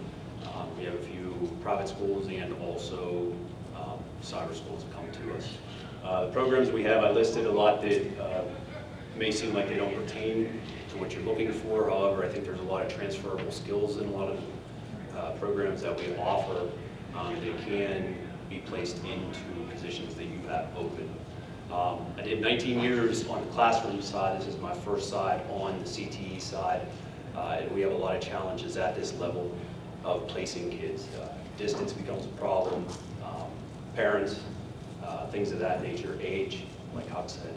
But we definitely are looking to get kids more involved because, and I commend employers for coming down to this level, the 9 through 12 level, because this is where the kids are starting to figure out what they want to do when they leave. So it's good to have the exposure and the exploration that you guys provide for our kids. So with that, just like to thank you. It's been a great program for us. It's allowed us to take an objective look at how we do things and kind of adjust. Look forward to cultivating more relationships with the employers. We have some really good relationships right now, and a couple I didn't get to yet, but we definitely will be reaching out and start moving forward with all of this. Thanks, Randy.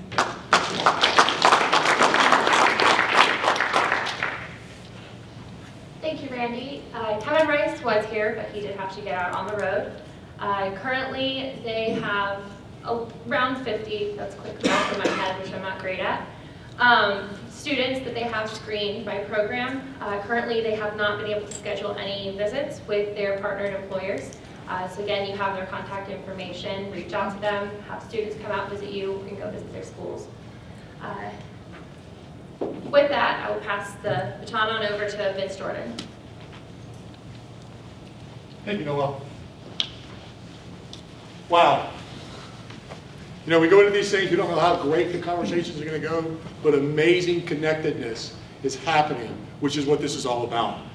I'd like to take a moment to recognize our facilitator partners, because behind the scenes, you're doing a lot of things that make all this work, and we couldn't do it without the great support of our facilitator partners. So thank you all very much for your support. So we're getting close, just a few more slides to get through. The road to signing day.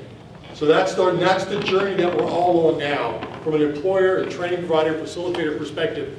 What are the things we're going to do, from transitioning, from recruiting, to begin making those offers, to bringing those people on for their first day? That's the road to signing day. So with that, there's a few things. So here's where we are right now as we progress through these green marks. These are milestones that we've met. Right here we are with January 26th, our mid-year program review. And we'll be turning this back over to the program manager here for just a moment for final comments. We've got a few talent acquisition and workshops coming up in the next few months. These are the opportunities to learn about onboarding and retention and things that you can do as a training provider that the employers are needing more from you to prepare these students to come into your workforce. We have a March 15th recruiting and hiring event. Our partners at PTC, Beth and the team there, have graciously agreed to host us. The difference about this one is this is not going to be a welding focus, it's all trades focused. So we're going to ask all the schools to bring your students out. We'll get more specific information. I think Noel has got a thing on your table today that you can go in and sign up right there through a QR code. So employers, this is your opportunity. If you need talent, we're going to have hundreds of kids there on March 15th. Opportunities to interview them, give them feedback on their resumes and their portfolios so they can go back to their teachers with some really good information. And then the next big thing that you see in big and bold is June 24th is our signing day. It's going to be at Carnegie Science Center. More details around timing and other things are going to happen for that. That's the culmination of all the year one work. That's what we're working to get to, so that those employers and training providers will be on the stage talking about their experience, and employers, you will be able to announce the hires by name, and we want you to bring them. As many as you can bring. We want to fill that place up with all the new hires that you got. It's a significant emotional event to start that journey towards retention. And then on July 1st, we're going to need you to start, if you haven't already started, providing that data. We'll talk about that. As Joe reflected earlier, it's all about capturing the data. We've got to understand what's working and where can we lean in and support. So our next actions, if you haven't completed your recruiting visits, get on it. You saw lots of training providers that said, please come to us. A lot of our employers are doing a great job. If that's a space you need to get into more, now's the time to do it. Exploit all of your talent pipelines. I'll go back to the thing that Helmut was describing. What a unique talent pipeline. There's lots of people that are in homeless situations. Find a space for them in your organization. You're having a lot of success with that if it works for you, if it's something you can do, go do it. Exploit all talent pipelines. Let us know which pipelines you're exploiting, not just the training providers that we're connecting you with. We want to understand which are the best ones for everyone. Extend offers for those positions.